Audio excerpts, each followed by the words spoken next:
It's time for Twig This Week in Google. Jeff Jarvis is here. Mike Elgan joins us. We're going to talk about the FTC investigation of Google from a couple of years back. Turns out it wasn't as cut and dried as we thought. A big debate ahead on This Week in Google. Netcasts you love. From people you trust. This is Twit. Bandwidth for This Week in Google is provided by Cachefly. CACHEFLY.com.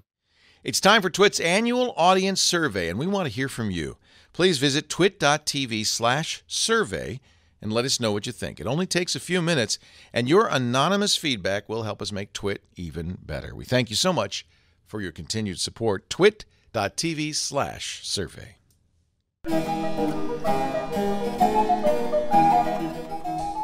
This is Twig, This Week in Google, episode 293, recorded Wednesday, March 25th, 2015. Ew, not ooh. This Week in Google is brought to you by LegalZoom. It's National Start Your Business Month at LegalZoom, and it's the best time to create the business you've always dreamed of. LegalZoom's not a law firm, but they can connect you with an independent attorney. Visit LegalZoom.com and use the offer code TWIG in the referral box to save even more. And by HipChat. Collaborate, save time, and be more productive with your teams. HipChat is IM, video chat, plus file, code, and screen sharing all in one place. Invite your team members and get a free 30-day trial of the full version of HipChat at hipchat.com/twig. It's time for Twig This Week in Google, the show that covers Google, the cloud, Facebook, Twitter, all that jazz. Jeff Jarvis is here from CUNY. Actually, he's from his home. I don't like jazz. You don't like jazz? I'm not a jazz guy. Gosh, you look like somebody would go, I'm to not the West Village, the Village Vanguard. None of that jazz. No, not in jazz. Don't tell me you're into dubstep. I don't even know what it is. Good. my notional Jeff Jarvis is intact, sort of. When I ran EW, I tried to ban jazz. I thought it was haughty. Oh, just to be trouble too. That's all. Well, anyway, welcome, Jeff. He's the author of What Would Google Do? Public Parts, his latest Geeks Bearing Gifts, which I have in the other room. I should bring it so I can hold it up. Because, of course, Jeff doesn't have a copy he can hold up. No, I wouldn't have that. I would have to go a long way. Good to have you, Jeff. Also with us, Mike Elgan, our news director. And Mike and I this morning got up. Well, you didn't get up. You actually, I guess you did, because you. I got up the usual time. The usual time, which is like 3 in the morning or some ungodly hour. And I like jazz. And in fact, I have a quick recommendation. That doesn't surprise me. Quick recommendation: there's a movie called Whiplash. Is that good? It's very good. Of course, Oscar nominated, and I think he won an Oscar. Somebody won an Oscar. It's very good, and it'll give you an appreciation for jazz. They emphasize the sadistic qualities of sort of band leading, and instruction and so on. But it's a great movie, and there's a lot of great jazz in it. So it's a high school jazz band, right? It's I think it's college level. Okay. It's like a New York Academy of some kind. And yeah, it's a great movie. And it's of really course, good. J.K. Simmons is the star of that. And yep, he's very good. We love him from his insurance company ads. Yes. It's a little disconcerting to see a guy who I remember for insurance company ads on the Oscar stage. But you can do everything these days. It's no longer a stigma to do an ad. So I think easily the big story today is this thing that the Wall Street Journal has been reporting. The FTC, and we reported this at the time a couple of years ago, investigated Google and ended up deciding not to prosecute them. But now the details from the FTC investigation have been leaking out on the Wall Street Journal. I guess the Journal got it. Did they get it in a FOIA request? They made a FOIA request. The FTC accidentally sent them the 160-page report, then said, oops, can we have it back? And the Journal said no. Too late. Freedom of Information Act.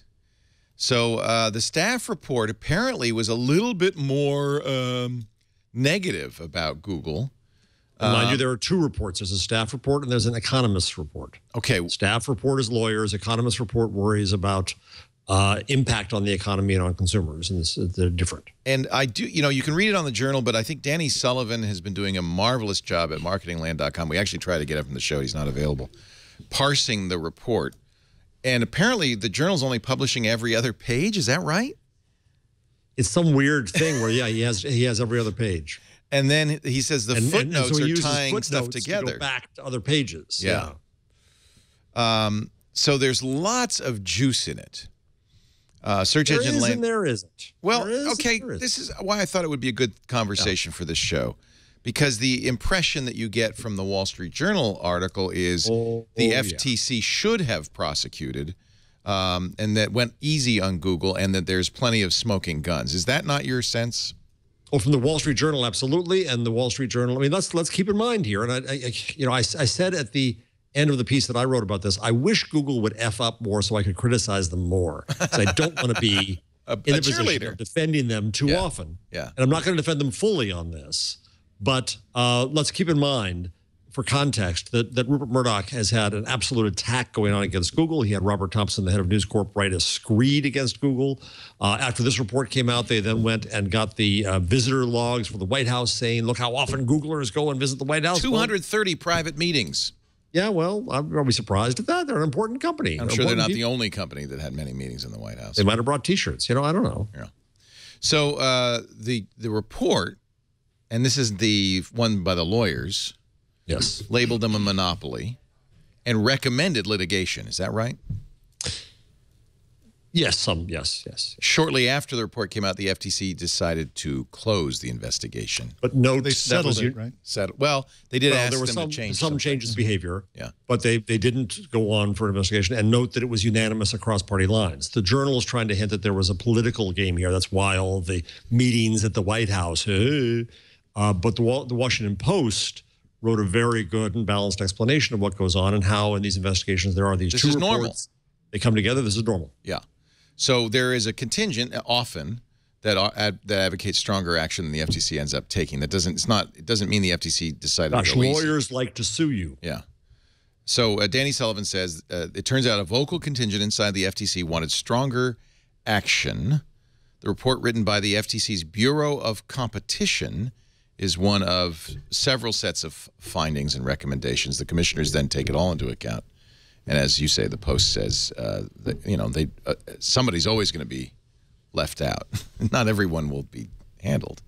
They ultimately voted against bringing legal action, although they did say that Google was able to mitigate some of the issues. The report concluded that Google had abused its market position. Google's conduct has resulted and will result in real harm to consumers and to innovation in the online search and advertising markets.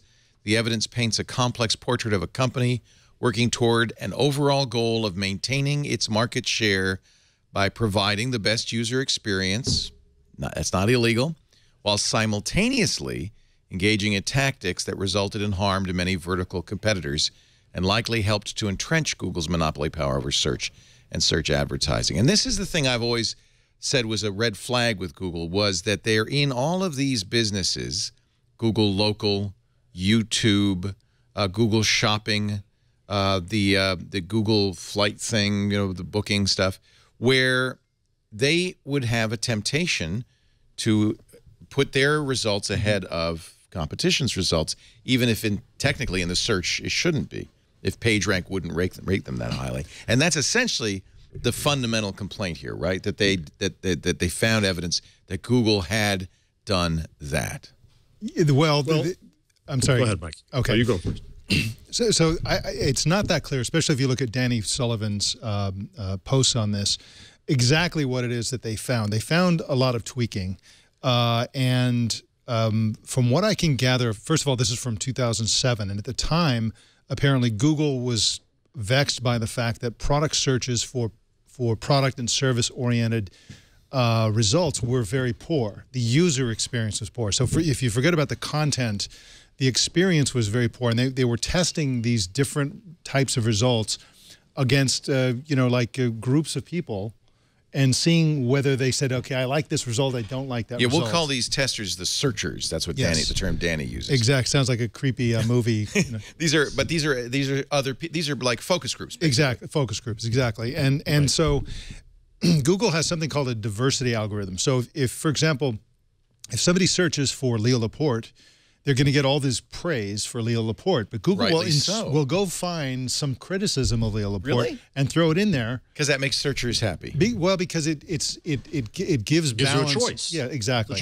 And so that's not inappropriate, I think. And so they were tweaking that. So my guess would be that yes, they did things that made some of their competitors rank worse, and they probably did things that made some of their competitors rank better than they would have. They're trying to tweak and fudge these numbers so that it looks balanced and gives users a result that makes them think, okay, this is the result that I was looking for. That's where the debate lies, is were they doing this to improve search results, or were they doing this to defeat the competition? And now, in one part that I read in the Wall Street Journal, it said that Google would go to searchers would be unhappy with the result, and they would still go with it anyway. Yeah. And so that gives lie to the idea that they're trying to make better search results. That implies, if just reading that by itself, that Google is acting anti-competitively. This is what the Journal said in a sidebar, how Google skewed search results. Google would automatically boost its own sites for certain specialized searches that otherwise would favor rivals. This is from the FTC report. If a comparison shopping site was supposed to rank highly, Google Shopping was placed above it. When Yelp was deemed relevant to a user's search query, Google Local would pop up on top of the results page, the staff wrote. Now, Danny points out this is common practice. I don't know if this lets Google off the hook, but this is common practice among search engines. In fact, he's written many articles that talk about this. He's not in favor of this, but he says this is how search engines work. The thing that's really important, though, in antitrust action and monopoly action is a company that's not a monopoly can legally do things that a company that is a monopoly cannot. Right. So Microsoft bundles Internet Explorer as a browser because of Microsoft's dominant position in operating systems. The Department of Justice went after them, even though if Leo's operating system bundled a browser, that'd be fine, or actually OS X bundled a browser, that'd be fine. And it's because of the dominant position. Antitrust law is all about not using your dominant position to enter other markets. And it sounds like that's exactly. Well, but here's, and I had this argument with somebody at The Guardian on Twitter. Who's to say that Google is what it started to be, as a search engine? I would define Google as a personal services company. And I would say that it's not entering other markets. It's expanding its service as one would. McDonald's adds breakfast. It's a restaurant. I would also argue that this is something that always pops up when you talk about the Facebook algorithm. When they were caught doing experiments on users, people were talking about that for a while. We don't talk about it anymore. Right. But this is an example. You can be sure that Google's search group is changing everything every single day. They are tweaking and changing, and they admit it. And they told in a follow-up to admit Danny, it's part of their job. It's what they do. But they told Danny that the big they were trying to solve a specific problem that existed 7 years ago. Which was that the results for when you're looking for things like restaurant reviews and things like that, the results were crap. And they were trying to make the results be something that was more appealing to end users. My guess is that the results changed, other companies changed, and they kept tweaking it and changing it. Whether they tweaked it in a way that was anti-competitive in a new way or not, we have no idea. We have no data on that at all. But my guess is that this is a moving target. They basically got a snapshot of some tests that Google were doing at some point, and that didn't sound right. It didn't feel right. It seemed anti-competitive, especially if you assume, which I don't know that they did assume, that it's the search results are a set it and forget it thing, where you write the algorithm and you walk away, and then it's supposed to be fair and blind and all that kind of stuff. And that's, of course, it's never going to be the case. In fact, Danny quotes his 2008 article that he wrote on how this works exactly. This is 7 years ago, right about this time frame. He's quoting Marissa Mayer.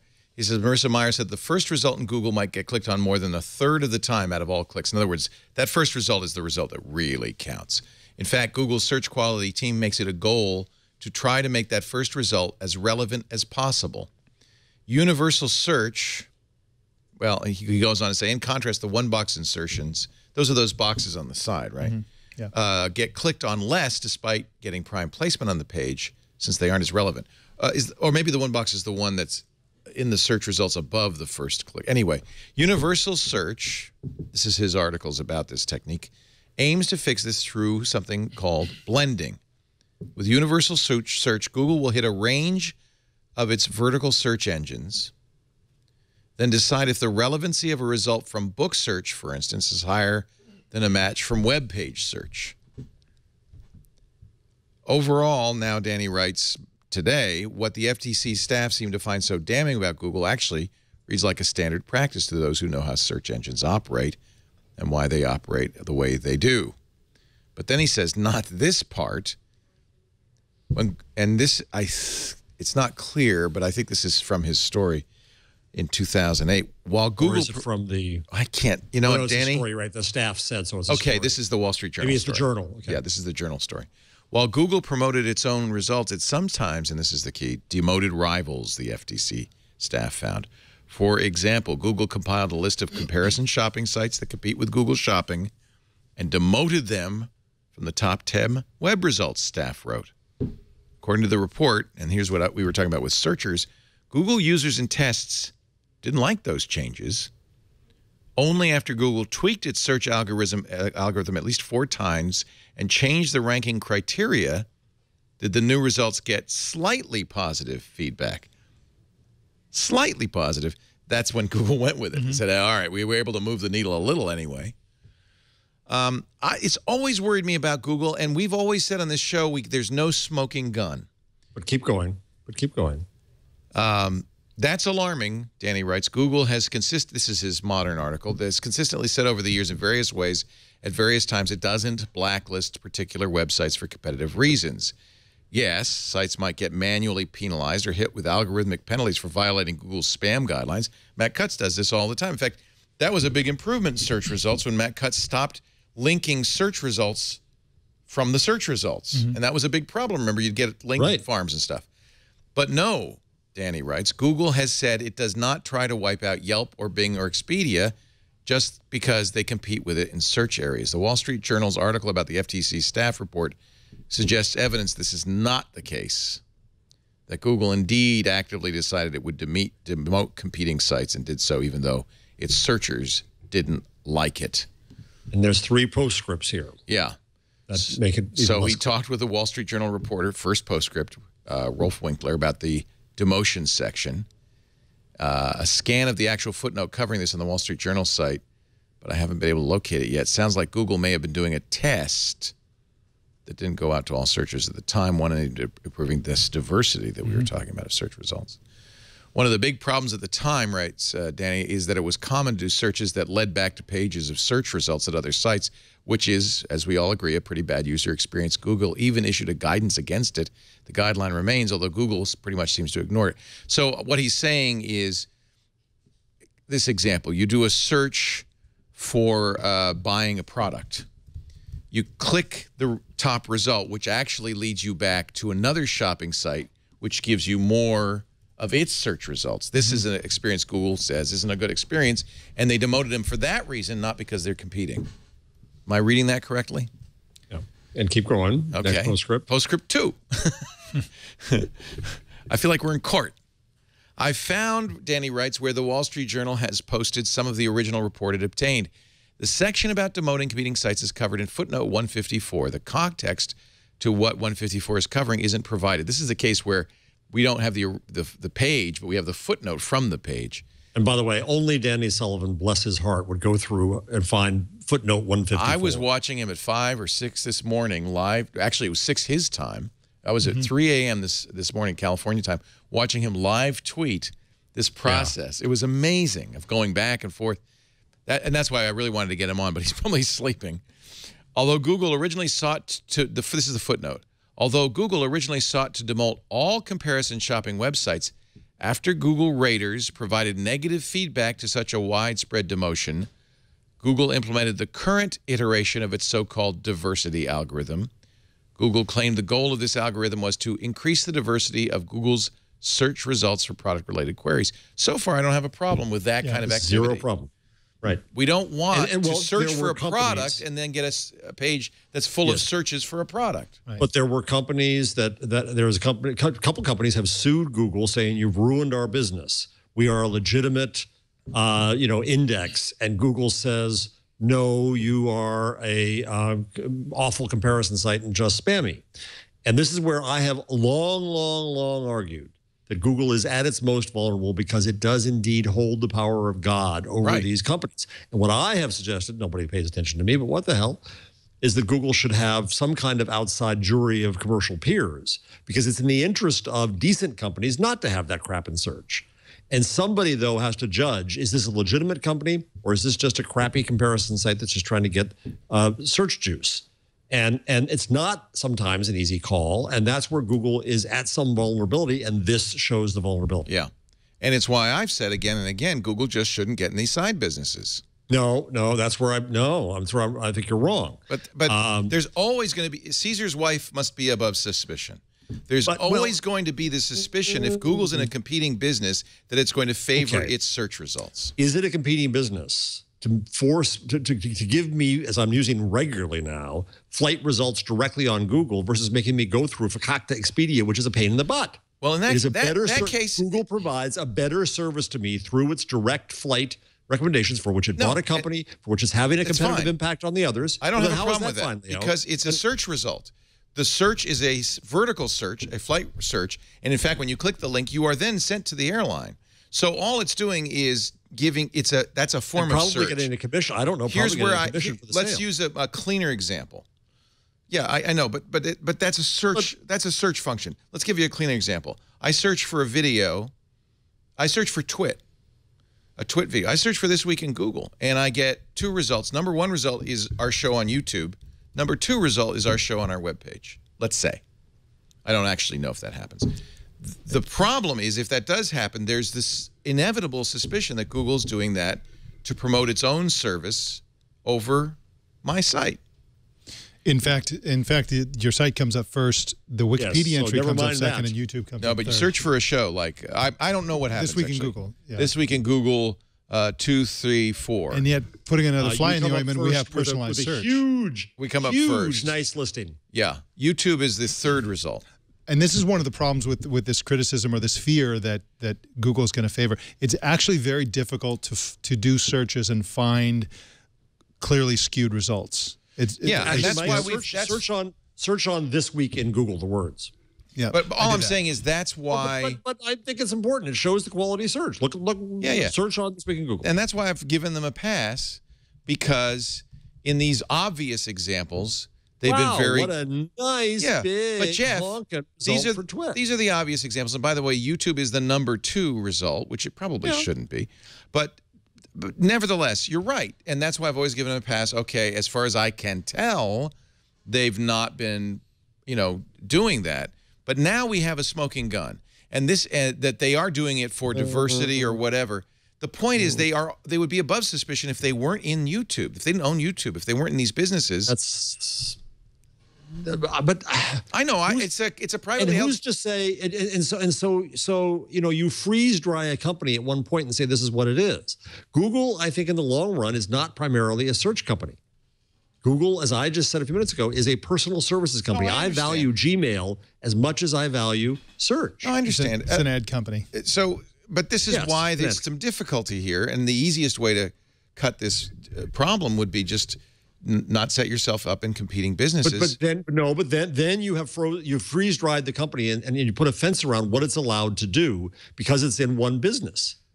And you've defined it by that beginning business. That means any but that's what antitrust law does. What antitrust law says is you cannot use your dominance in one sector to then give you an advantage in other sectors.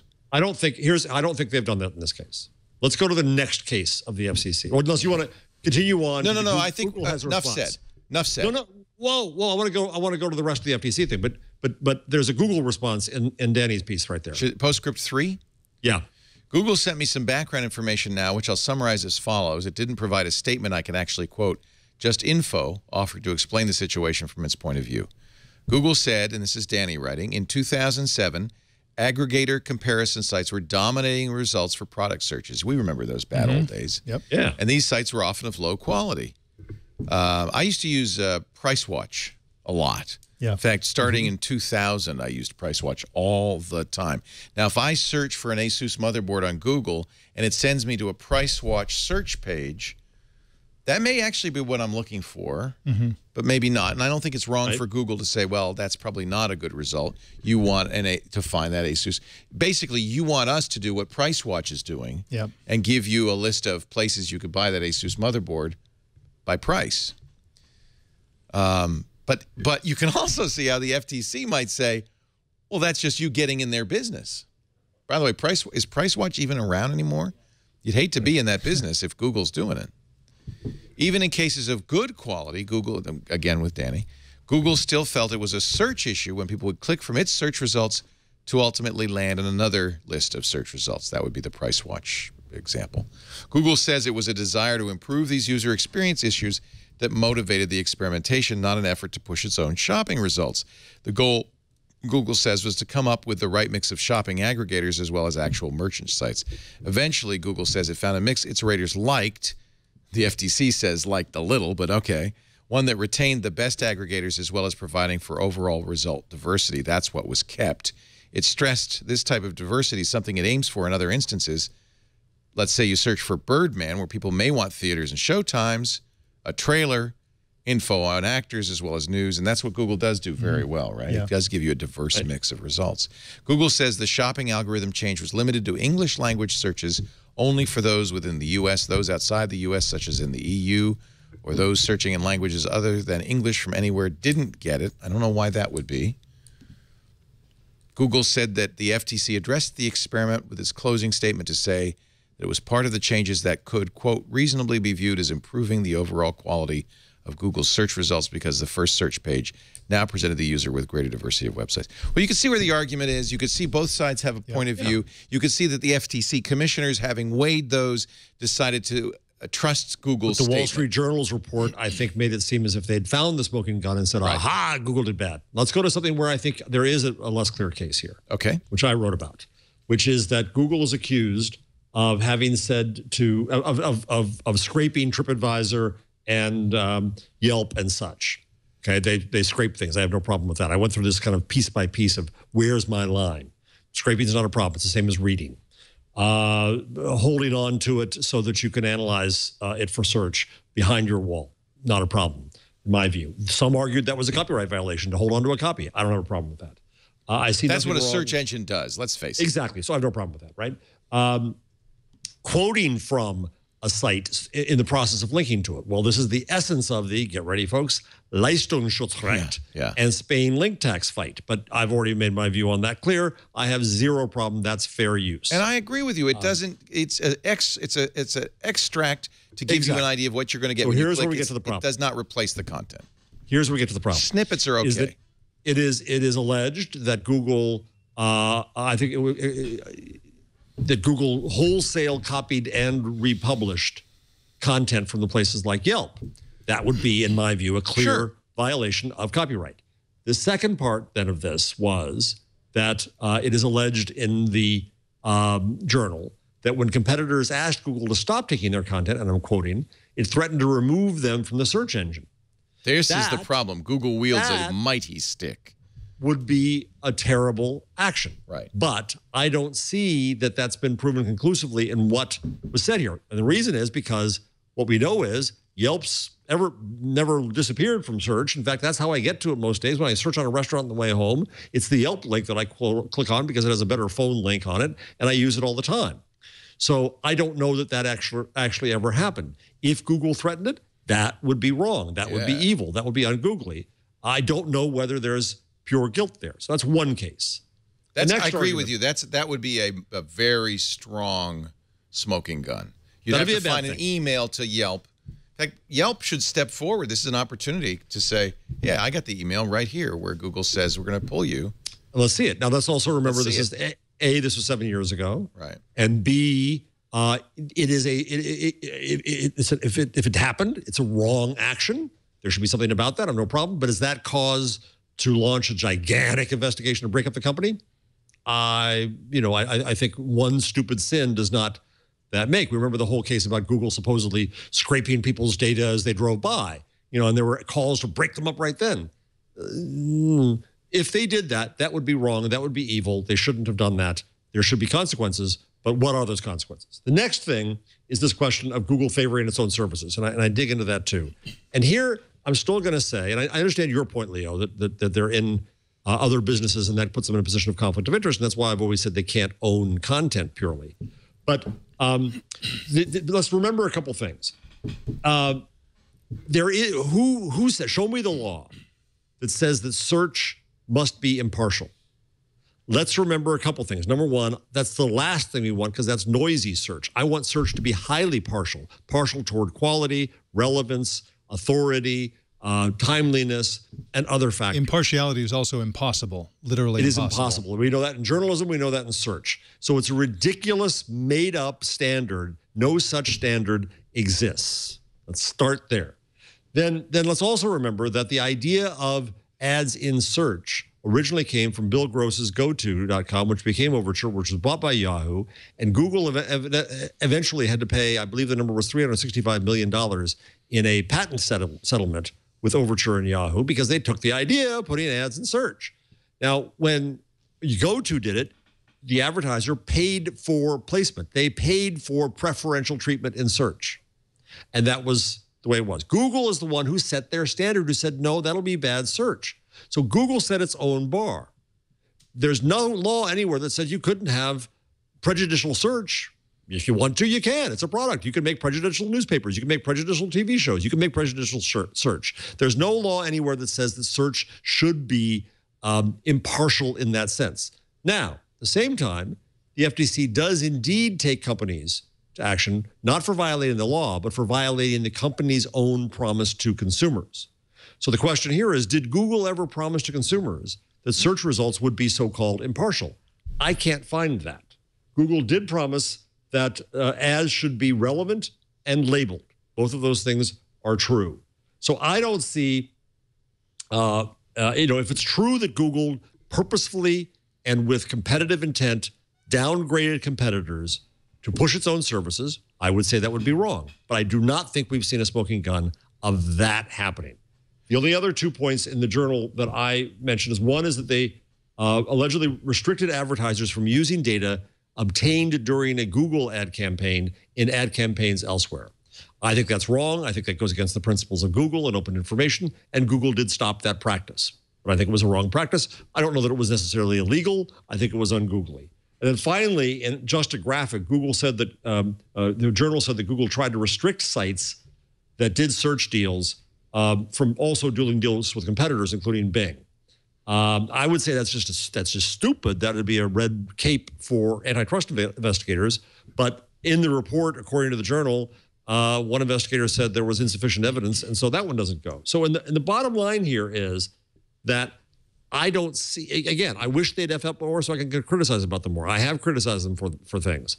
But I think that we have to take the journal's worldview and Murdoch's worldview here of going after Google with a grain of salt. And it's the journals basically is trying to accuse the White House of a politically motivated dropping of the action against Google because of the close connections to Google. Witness the next story that came out was all the people who've gone from Google to the White House. I'm a journalist. I know how these tricks operate. And I think we've got to judge the messenger.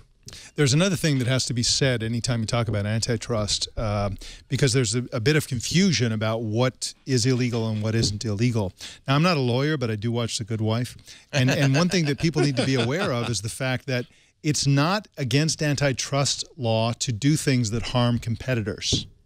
This is something people don't understand. You have to harm competition itself, the competitive process, meaning that you have to artificially inflate prices. You have to artificially do something that harms consumers, and then it can be an antitrust issue. This is very, very difficult in search results because you don't filter anything in search results. You rank things. All the results are always there. They're just in slightly different orders and throwing a fly into the ointment. They're different for individual people because of personalization. So, for example, when you got YouTube as the second result looking for this week in Google, I got this as the third result. Right. The second result was Wikipedia. So you'd almost have to log out to find out what you start pulling the thread out of this sweater from the FTC's point of view. There's no end to it, and it will be very, very difficult to find that prices have been raised, that consumers have been harmed, or any of this stuff. Even as complex as these issues are, it's very difficult to actually make a solid case that will hold up. Which is what the economists report, that's what they concentrate on, is just that. Yep. The lawyers are concentrating on the actions and so on. Do me a favor. Go to Google and search for maps, and then go to Bing and search for maps. And tell me who's more upstanding. I get Google Maps, MapQuest. I got to log out, though, to really get this to be. Let me sign out of my Google account and search for maps. Okay, without being signed in. Oh, actually, I didn't have to do that. I could have just done an incognito tab. Oh, well. Yes, you could have. Google Maps, MapQuest, Yahoo Maps, Bing Maps, Weather Maps. In other news, MapQuest still exists. You heard it here first, folks. All right, let me go to Bing.com. I don't think I'm signed in there, and search for maps. But remember, Google's not going to make a big mistake. Bing is #1, MapQuest #2, Yahoo Maps, Maps. I don't see Google Maps. How far do we have to go to get Google? Keep going. I don't see Google Maps, MapQuest, Rand, McNally. It's not in the first page. See, now, come on, folks. Which is the more upstanding company? And also, which is the better map service? Well, how do you make the case that Bing is the #1 best? I think Google Maps is better than worldatlas.com, and it's below it. I don't begrudge Bing putting their maps first. That's my other point. The other point I make is that if we're calling Google a publisher and hold them to the standards the publishers hold themselves to, they never promote their competitors. Right. Never, never, never, never, never. The European publishers, led by the Germans, made a big video about how, well, when you search on shoes on Google, running shoes is the example, oh my God, you're going to get ads, ads, ads. But then you also get Nike and other companies. If you go to Bild, the largest newspaper in Europe, owned by the company that has led the fight against Google, and there's a whole shoe tab on the site, you don't get anything but their own ads. And so do we expect people to promote us and us people? No, we don't in any other world. So why do we have this supposed standard of no self-promotion and objective search? Because they're a monopoly. No, sorry. There's no such thing as either. Well, and that's one of the things we also learned from the Wall Street Journal report, which is that Google was very happy to see ComScore results that said they're not a monopoly, even though they weren't accurate. Right. Because Google knows it's a monopoly, and they just don't want anybody else to think so. Because the rules change for monopolies, as you say. Yeah. It's the wrong standard for monopoly. The issue isn't search monopoly, and the number is much higher. It's 50% higher in Germany. The issue is advertising monopoly. And that's why I said that Google's primary weakness is in having the power of God over whether advertisers may or may not be in the service and how they're treated. And that, if the FTC had any brains about how, Danny's real point here is they don't understand how search operates. And this is the danger of government regulation of these kinds of activities. I think that's unfair. First of all, the FTC declined to prosecute. So they did the right thing in the end, in my view. And they did the right thing if that's your point of view. I'm not, by the way, in that camp. But if that's your point of view, they did the right thing. So it's ridiculous to say they don't understand search. Apparently they do. Well, maybe those lawyers doing that report didn't. The report didn't, yes. But I don't think that's accurate. I think that there are different ways to look at this, and it depends on your point of view. And ultimately, I think it comes down to whether you trust Google or not. And if you give Google's statements credibility, then you'll say, oh, okay, that makes sense. But I think you can also interpret the actions in a more negative fashion. Now, yeah, and I put where my lines are, and with appropriate proof, I said these are lines that if Google crossed them, they would be wrong. I think we don't. I think we don't know. I think we don't know. It comes down to, do you trust Google and what Google has said? Yeah, what they say makes sense. Whether it's true, I don't know. It's a very self-serving statement. But here's the other part of it, Leo. Is that what I was hearing all week, and this is just me, is that the world, all around, Germans and Americans going to be, oh, Jarvis better eat crow. Oh, look at this, what the FTC said. Well, look at the journal. Jarvis better eat crow. Google's evil, Google's wrong. Google should be broken up. I don't see that. But that's part of the problem here of where... Welcome to the internet, Jeff. I don't think that's what a sensible person's saying. I'll be a sensible person. There were some well-known journalists and media executives were saying. I wouldn't say Jeff Jarvis should eat crow. What I would say is the FTC did the process worked. The FTC did a reasonable thing. Whether it's right, I don't know. A reasonable thing based on all the reports they received, and it looks as if they got good information. I'm glad the Wall Street Journal published this report because I think it's important to know the full facts of the case. I'd like to have the full report. I would like to have it all. as the 160 and pages. And it bothers me that the FTC feels this should not be in public view, because it should be, all of it. Well, I don't know what the normal process is on staff reports. I have no idea. But once the Journal has it journalistically, why isn't the Journal putting up the entire 160 pages? I don't know either about that. So I want to see it all. And I think that that's a reasonable thing, because this is a discussion that is an appropriate. Don't you feel an appropriate discussion? You want Danny Sullivan to lose sleep for the next week. The other thing I would say is we yell at Comcast because Comcast isn't just in the internet business. It's in the TV business. It's in the content creation business. It's in the telephony business. No, I don't yell at Comcast for that, Leo. But I'm just, well, I do, because it muddies the waters. I understand we live that what I want is not reasonable in the society we live in. That businesses in this society have free reign, and they have free reign to enter any area they wish and compete vigorously. That's a free market. But I do believe that we are in a situation where some companies are starting to dominate. I think Google is dominant. I would feel much better about this if Google had 2 or 3 equal competitors, just as I'd feel much better about Comcast if they had 2 or 3 equal competitors. We're seeing that they are starting to get Yes, I think that's very important. 2 things. One, and I would love to see, wait a minute, and I would love to see a search engine. I don't mind if they sell ad results. That's fine. They've got to monetize. But that's what they do. They do search and ad results, and they leave it at that. I would love to see that. Because a search engine has a higher mission, it is too important for it to be a hurly-burly, free market business. Here's why I disagree with that. Because then if you separate, as some would want to do, if you separate search from, let's say, maps, then the map company doesn't know my searches and doesn't know that I like often looking for pizza where I am and blah, blah, blah, blah, blah. That connection to personal data matters. I spend all my time now arguing to the media business that they've got to get in the relationship business, and they've got to get their own first-party data, and they've got to start giving people relevance in the manner that Google does. Well, you just chopped off the relevance engine. Well, I think there's a societal cost. Put a fence around them. I think there's a societal. Yeah, I understand, and I think there's a societal cost to that convenience. And I would prefer to see many smaller, more narrowly focused businesses than giant businesses that are using the interrelationships between the different arms of their business in a synergistic way that is often to our disadvantage. Well, and yes, we'd be giving up some great stuff like Google Now. Yeah. I think that's a fair trade. I think we'd be in a better world if we had many small businesses, here's the other problem, competing against each other. This is the other argument I heard from my European friends particularly was, and I had an hour-long conversation with an Austrian journalist about this time, and it's, well, they could do this, they could do that.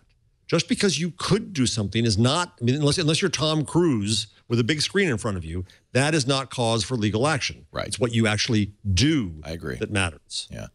And I think that there's too much going on here that says, Google's too big. Well, again, show me the law that says too big. Show me where the line is, so that I can't go there. They're absolutely within their rights and the great American tradition of free enterprise.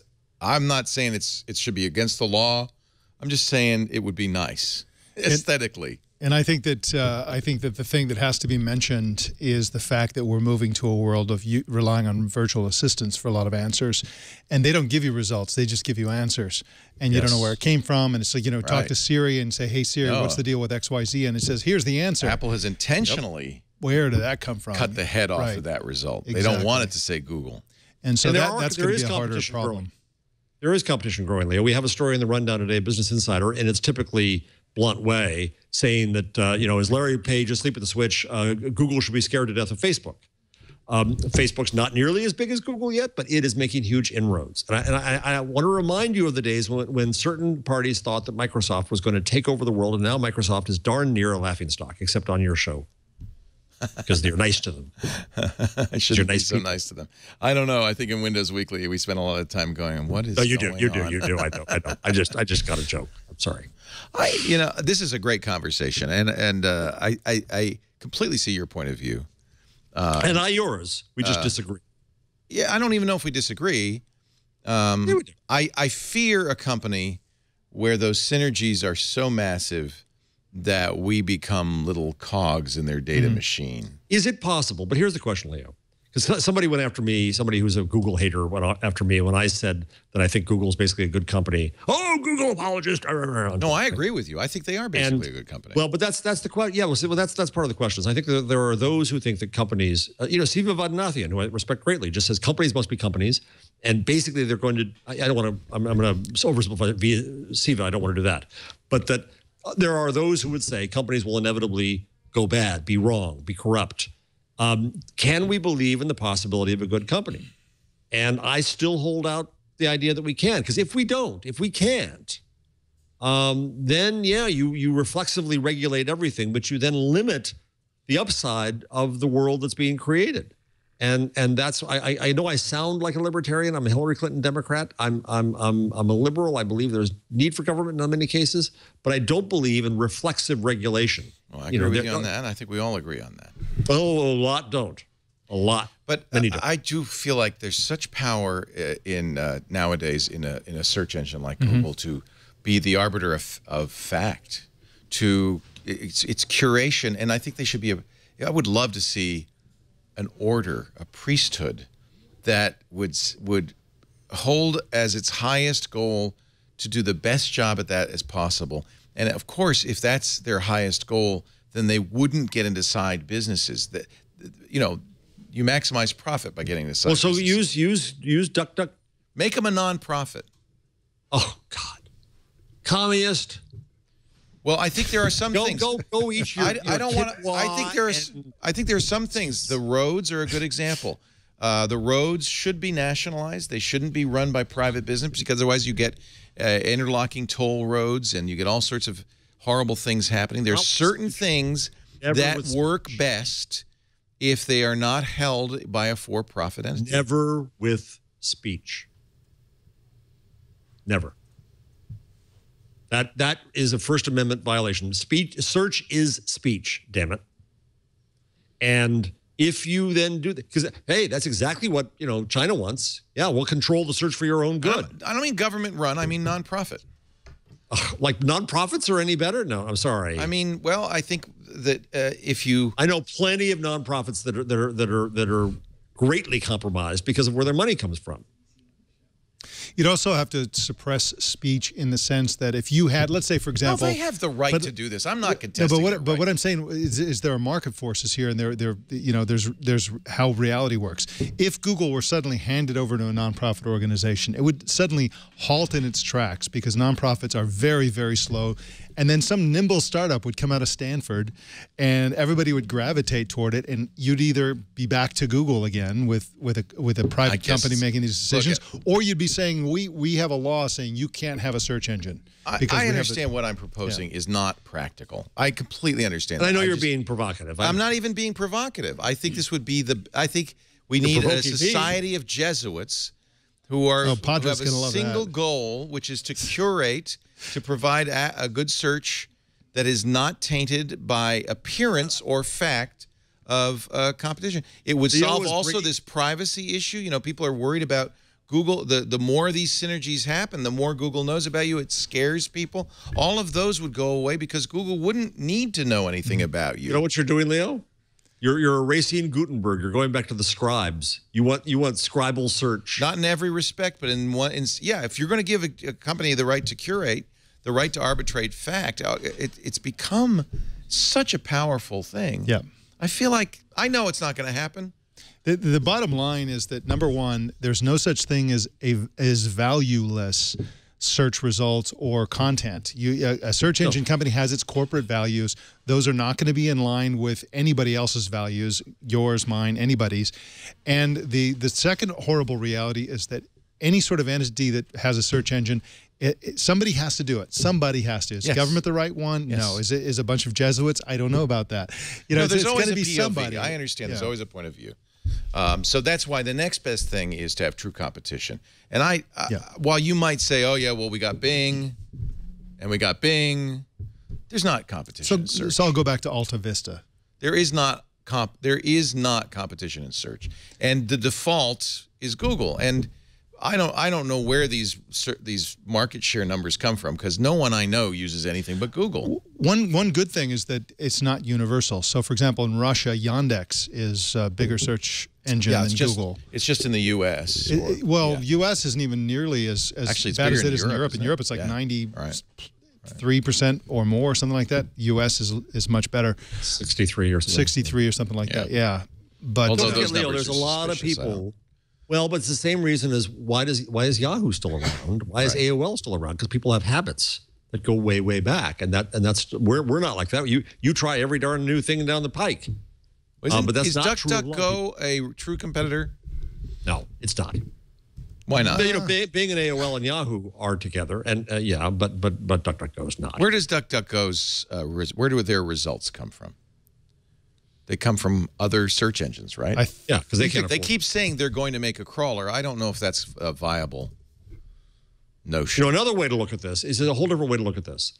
Is you could argue that what Google should open source is the crawl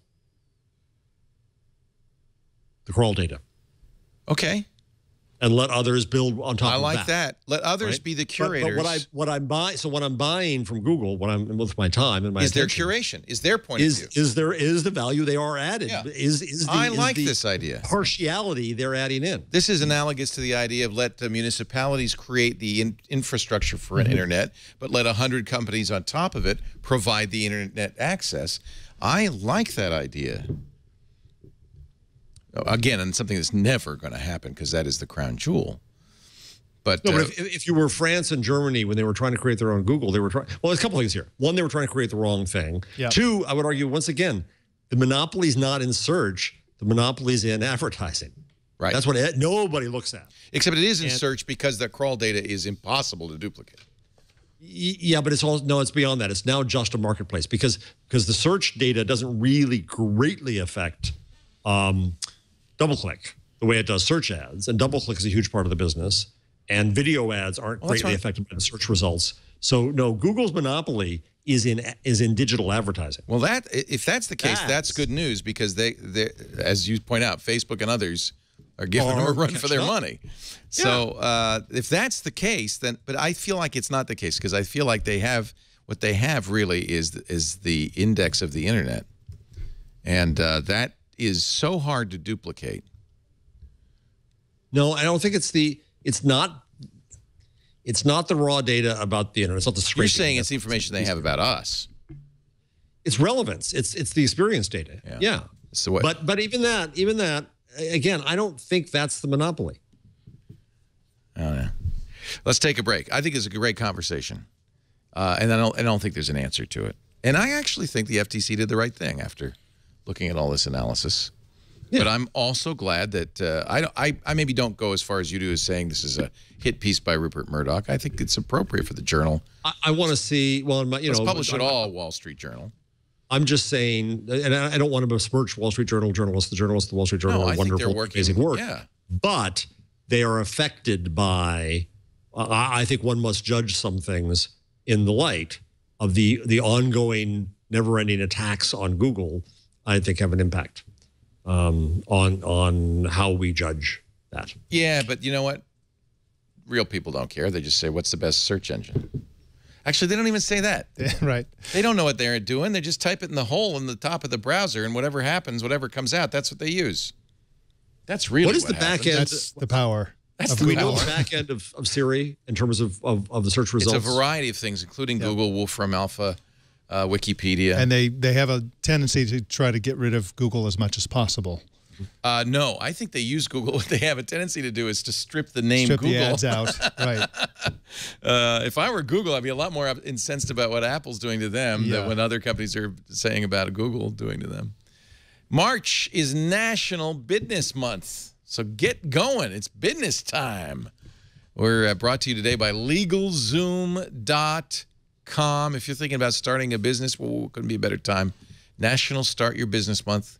And at LegalZoom.com, they're celebrating. It's never been easier to build your future.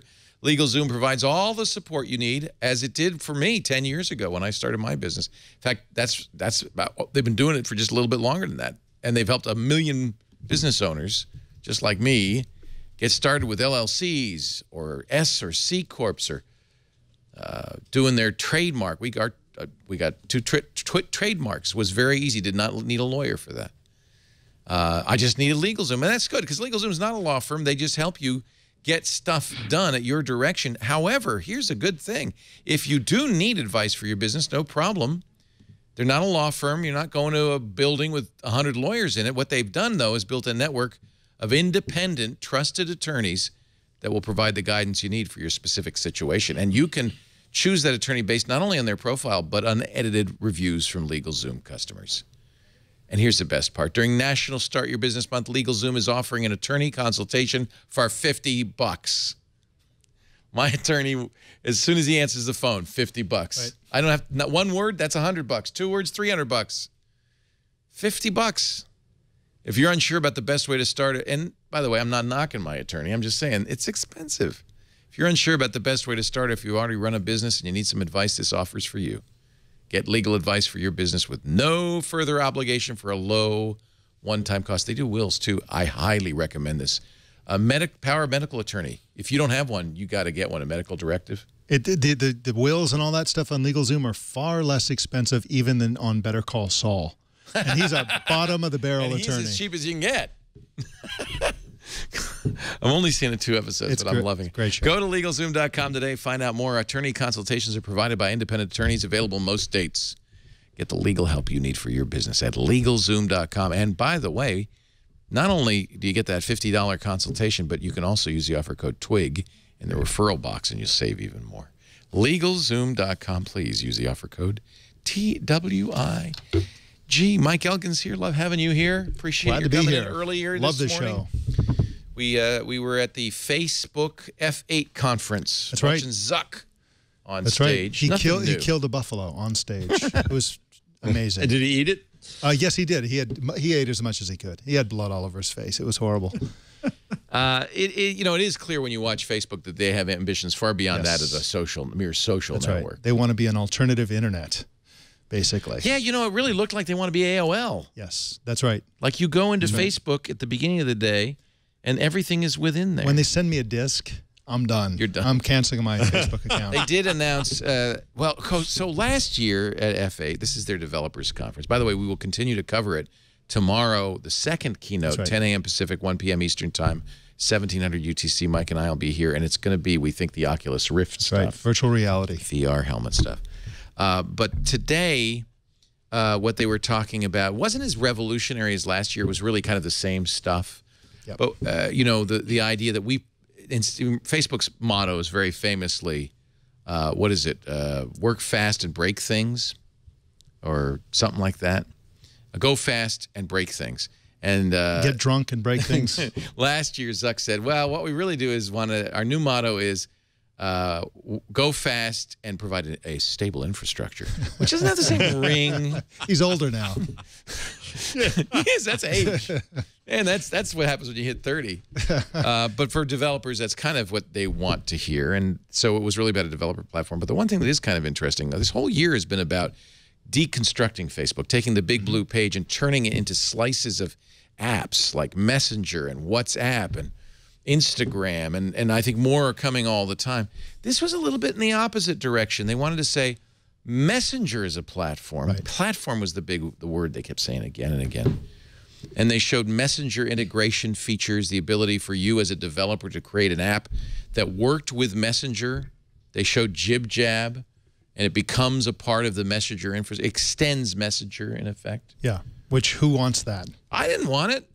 But it seems to me that they want to their whole multiple app strategy. And again, I've said before, I think they're going to have more than 100 apps within a year or two. Mm-hmm. They want to get everybody as occupied with Facebook stuff as possible. If anybody's going to do anything else, they're going to do Snapchat or anything like. They want to get in front of it. They want to get sort of capture that behavior and get people doing it on it.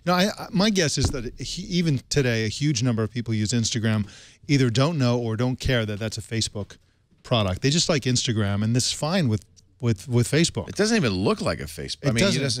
It doesn't seem to have any connection. Facebook uses, but here, It's the advertising. Facebook is the one that has a monopoly on our relationships. One can argue it's the most common, right? 1.4 billion users. Google gets crap all over about tying the relationship database it has across its applications.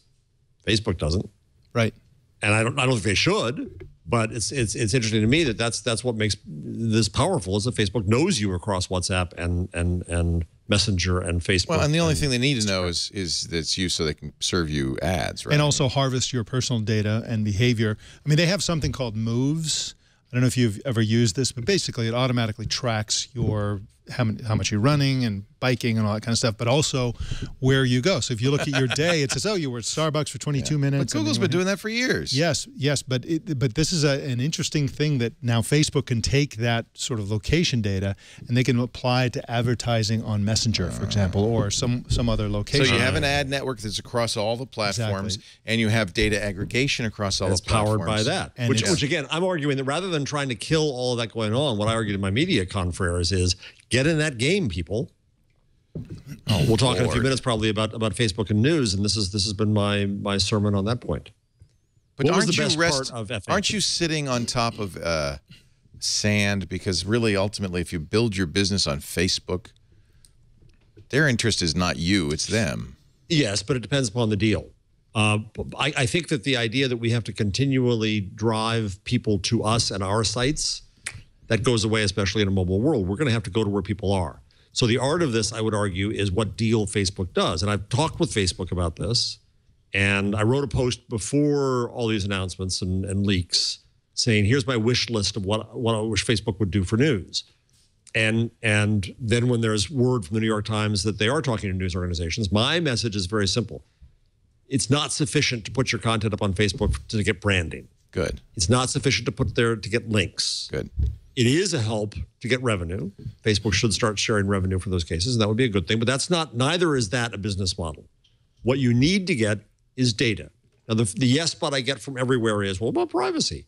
And my argument is very simple, that if the user makes a transactional agreement saying that I want to share this data so I get this relevance back, then it works. So the example I give is Facebook can say, well, Jeff, we see that you follow the Jets a lot, so you can make fun of your friend Jim Brady and your poor son who is a fan of the Jets. And we see you care about this topic. And we also see that you follow NJ.com a lot and The Guardian a lot, and they cover those topics. Would you like us to alert them to alert you when things that are relevant happen? And I can say yes or no. And if I say yes, I've now given permission for that data about me, that information about me to pass across, because I'm going to get relevance back. Same as I do on Waze, when Waze knows where I live and where I work, and I get relevance back from that. I think it is possible to construct things on Facebook that will give media companies the data they don't have. Now, the problem is, once they have it, will they know what to do with it? Probably not. But that's what we have to fix in my business, because we're still in the mass business where all we do is give anonymous, faceless eyeballs messages. That business is commodified. The value will go to zero. We have to go to relevance. And there's various ways to do relevance. This show, your shows are one way to do relevance. You target the content extremely. Another way to do it is what Facebook and Google do. I don't know that Facebook's going to give any data across. But what I say to media companies is, if they do the deal. You're building your own business. You're learning more about your consumers than you have learned in the last 20 years. Go for it. If they don't, yes, sand is under your feet. But I don't see any evidence. First of all, I wouldn't lump Facebook and Google into the same they are categorically in the same scenario. But I don't trust Facebook. I mean, we were watching the announcement today, and they flat out said, "Oh, this is a great kind of advertisement because users can't tell the difference between the video ads and the regular videos. That's why it's so good." That's why it's so powerful. But Mike, the whole industry is going through that problem with native advertising. Okay, but and I agree. There's something provably shameless about Facebook. If you recall the advertisements that they used to have where they were clearly ads and they labeled them in a misleading way to make you think that they weren't ads. They were called sponsored posts or recommended posts, I think they called them. So I did a test, Mike. I took a screenshot. This is up on Medium today. I don't know if you can find it quickly. I took us a screenshot from Upworthy, which has a little box and it says the word promoted on it. And I went to Google and I paid $50 for Google consumer surveys. And I asked people, what does promoted mean? in this context? Does it mean that an advertiser promoted it, that the editors promoted it, that the readers promoted it, or an algorithm promoted it? Yeah. Well, 44% got it right, which is to say that the majority got it wrong. The majority didn't know it was an ad. Yep. How about this one? Suggested post. Yeah. What does that mean? Right. Who suggested it? Who suggested that? Facebook's advertiser. Well, you know, and this is the thing that bugs me, and Facebook likes to brag about how much more videos are being played on Facebook. The reason they are is they tweak their algorithm as well. They're censoring more stuff that is not videos and keeping it from coming into your news feed, and they're pushing videos, these trivial, like inane videos, and they're pushing those, and then they're auto-playing, as you pointed out, and they're saying, look at all these people, they love video. Well, I just don't trust Facebook. I think they tweak these algorithms for the reasons, you know, we had a long discussion about whether Google was being anti-competitive and how they tweak their algorithms and show product information. I just think Facebook is just shameless about how they push things in the news feeds. They have total power. They admitted at last F8 conference that they only push from business pages, what was it, 12% or something like that. Yeah, every business has learned that this is not. Yeah, a tiny number actually make it into people's news feeds. Yeah. And so, you know, this really bugs me. And I just, you know, I just don't think it's even in the same ballpark as what Google does with their algorithms. I think it was a mistake for Facebook. I mean, I think it's still true on the right that you do get the raw feed of everything that goes into your feed, right? I think that Facebook should make that extremely accessible so you can just, you know, you'll decide which is better for you. And I think most people will decide that the Facebook curated feed is better. Except they'll never do that. They'll never do that. Yeah, even Scoble, because I did observe that in Facebook, that if I go to the chronological order as opposed to the news feed, that I would get everything. And he said, oh, you don't want to do that. He said, well, and, you know, I think in some respects this might be the right answer. You want to give Facebook enough signals so that their algorithm can give you a feed of something you really will like. So when you go to news feed, you can click the, you know, the selector. I doubt anybody much knows that this, and you can either do top stories or most recent. If you do most recent, yeah, you're getting everything. But no one does that. And Scoble's point was just, you know, spend hours teaching Facebook what you like, and you'll love it. Hundreds of hours. I would, and by the way, here, see, I don't really want this. Now, this says sponsored. Before, I had another one that says sponsored suggested. is a better I like word. Sponsored, I know. And this video auto-played, and so, you know, of course I'm watching this video. No, I'm not. That's bogus. I'd like to know how many videos were clicked on Facebook, not how many videos were played. I can't wait to get rid of Facebook. I really can't. You go so back and forth on that. It's so no, funny. I don't. I've never wanted Facebook. I only have to have it because how else would we have this conversation? Right. I have to have it. I don't want to have it, and I don't really get anything coming in. But now Lisa loves it. Now let's assume Lisa's kind of a normal person. She's married to me, but she's kind of a normal person. She loves it. I keep saying this to her. She says, "No, this is I see all my friends. I have a great time." She looks at it all the time. Loves it. Nobody loves Facebook. She likes her friends. I feel horrible after I look at it. I don't ever feel good. But the fact that Facebook is talking to big publishers, and this is the ego of us big publishers talking, or in my world, but I think that's a hopeful sign that they're looking for quality content, that they've realized that crap doesn't pay. Put that on your badge. And that's the problem. And they, just as Google had to learn about being gamed, Facebook has had to learn about being gamed by the Upworthies and right. But, you know, well, they seem to have learned. I don't see a lot of that anymore. Yeah, and I think that they're trying to go for more quality in the feed. Yeah. And not everybody wants the New York Times, but those who do, it'd be a better experience than the New York Times. Analog, though, to what we were talking about in the last segment, because they've now become a curation type engine. I mean, they really are telling me what's real. They're telling you who your relationships are and which of your relationships are irrelevant. Yeah. You don't need to talk to that person. I don't really want them to do that. No. But I also hope springs eternal. As soon as Mark started talking about how great Messenger is, I reinstalled it because I'd taken Facebook off all of my devices. Oh, should I reinstall it on Android? It was driving me berserk. It will drive you even more berserk. For instance, one of the things they pitched at F8 was if you're a brand, you should have a push me notifications on Messenger button on the checkout on the cart so that you can interact, because all the user has to do is click that. Probably even logged in through Facebook, so easy peasy. And then all of a sudden, the brand's going to be messaging you with like, your shoes are on the way. Oh, those shoes are great. They look good on you. Do you want to buy another pair of shoes? Hey, you bought shoes last week. You want more shoes? Would you like some shoes?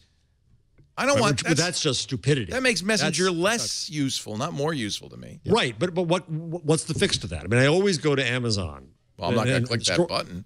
The story I always tell is when I buy my daughter a Taylor Swift album, the next day I'm a dirty old man on Amazon. What does Amazon do? It gives me visibility to that data and the chance to change it.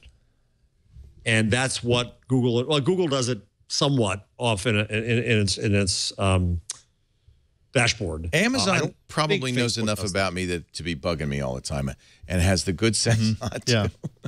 Yeah. Thank you, Amazon. I do get emails and you can opt out of this, from Amazon saying, "Hey, you bought the X-Copter. Somebody is wondering if that X-Copter uses batteries. Would you like to answer that?" Really? That's very annoying. Yeah. That's annoying. It's really annoying. But I turned that off. Yeah, no, Amazon. I think Amazon pays attention to signals. The difference is Amazon's not in the business of selling advertising. Right. And they're better at it. I've never really seen a lot of accurate contextual advertising on Facebook, whereas on Amazon, it's really good. That was the other lie on the F8 stage. Deborah Liu comes out and says, you know, not only do customers like native advertising in their content, but they love it that we only show them ads they like. That's right. What? Not in my feed. I'm still getting ads for barbed wire fences and 60-year-old men in Petaluma. Here, I see. I'm looking at an ad: men's suits at Nordstrom. Leo, have you ever seen me wear a suit? Never, not once. But Facebook thinks you do. Facebook knows you should, Mike. Yeah. Let me see. Actually, the day Mark Zuckerberg. I think Mike can look pretty good in a suit, don't you? Mike is it's only theoretical. Natty. It's never going to happen. American Express Gold Card ad. I got that. Yeah. But see, we both have it. We're big spenders. This is just TV advertising. It's a waste of time, because they should know I have that. But it's like, it's TV advertising. We're both getting the same ad. What's contextual about that, Leo? Right. They're showing everybody the American Express Gold. I'm glad they no longer say 58-year-old men in Petaluma are very interested in these toasters, because that was annoying. All right, there's lots more to talk about than this dumb stuff. Let's talk about cool stuff.